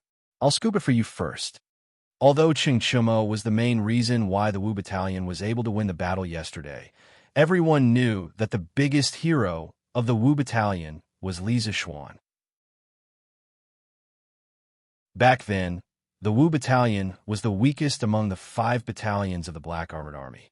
Li Zixuan's arrival not only gave the Wu Battalion a new training manual, but also completely united the soldiers of the Wu Battalion. If it wasn't for Li Zixuan, the Wu Battalion would probably still be a pile of loose sand, not to mention winning the battle yesterday. Therefore, when Ho Tai saw Li Zixuan, he was naturally more excited than when he saw Cheng Chumo. Before Li Zixuan could say anything, Cheng Chumo suddenly said with dissatisfaction, Hey, old Ho, I'm the one who's in front of you. Why don't you scoop it for me first? Ho Tai then noticed Cheng Chumo in front of him. He immediately said with an embarrassed face, Cough. Chumo, didn't you already eat a bowl? Kanjun Li hasn't eaten yet. He must be hungry. I'll scoop the meat for Kanjun Li first. After that, I'll scoop it for you. Don't worry, I'll scoop up some lean meat for you later. It'll definitely be enough. Yeah, okay. Old Ho, you're a good friend. Let Xiao Xian scoop it first. Ching Chumo's eyes lit up when he heard that. If there was lean meat to eat, he definitely wouldn't want to eat fatty meat. Wasn't it just a matter of getting the meat later? It doesn't matter. It doesn't matter. He completely forgot that he was the one who cut the line in front of Li Zixuan. If he really wanted to talk about first come, first served, he should be behind Li Zixuan. Oh no, he should be behind Sun Jiping. Li Zixuan didn't really care about eating earlier or later. However, when he saw Ho Tai's enthusiastic face, he didn't want to reject his kindness. So he passed by Cheng Chumo, handed over the rice bowl in his hand, and said, "Thank you for your trouble." "Hey, you're welcome, Kanjun Li." Ho Tai smiled and took the rice bowl in Li Zixuan's hand. However, he didn't bend over to scoop meat from the pot next to him for Li Zixuan. Instead, he turned around and walked into the kitchen. "Hey, Old Ho, where are you going? Didn't you say you'll get me some food later?" Cheng Chumo didn't know what was going on and couldn't help but shout. However, Ho Tai didn't have time to answer Cheng Chumo's question. Li Zixuan and Cheng Chumo could only stand outside the window and wait. Not long after, Ho Tai came out with a bowl of meat. Cheng Chumo stuck his neck out and looked into the bowl. He immediately sucked in a breath of cold air. Turtle.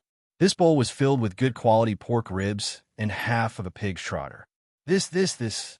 Ho Tai was obviously giving special treatment to Li Zixuan. Cheng Chumo couldn't help but point at Ho Tai and said, "Good. Old Ho, how can you still have such good food at this time? You hit really well." Ho Tai quickly shook his head and said, "I didn't hide it. This was specially prepared by our brothers in the kitchen for Adjunct Li. This time, Adjunct Li played a big role in our victory over the other battalions. Everyone wants to thank Adjunct Li." After that, he handed the bowl full of good meat to Li Zixuan and said embarrassedly, "Adjunct Li, this meat has been in the room for a long time. It's not hot anymore. We didn't expect you to come so late."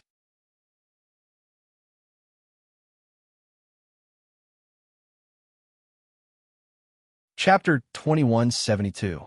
In the next martial arts competition, we, the Wu Battalion, will get first place again. It was supposed to be a carnival of meat, but because of Li Zixuan's actions and half-joking words, the outside of the Wu Battalion's kitchen was filled with cheers and shouts. At this moment, the thousands of soldiers of the Wu Battalion were all holding their bowls in one hand and waving the other hand in the air, cheering loudly. Fanaticism, excitement, respect. With all these emotions mixed together, this lunch was destined to be unusual.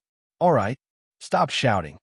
After a while, Li Zixuan saw that these guys were all shouting until their faces and necks were red. If he didn't know, he would have thought that they were looking for a fight with someone. More importantly, if they continued shouting like this, the half bowl of pork ribs in his hand would be completely cold.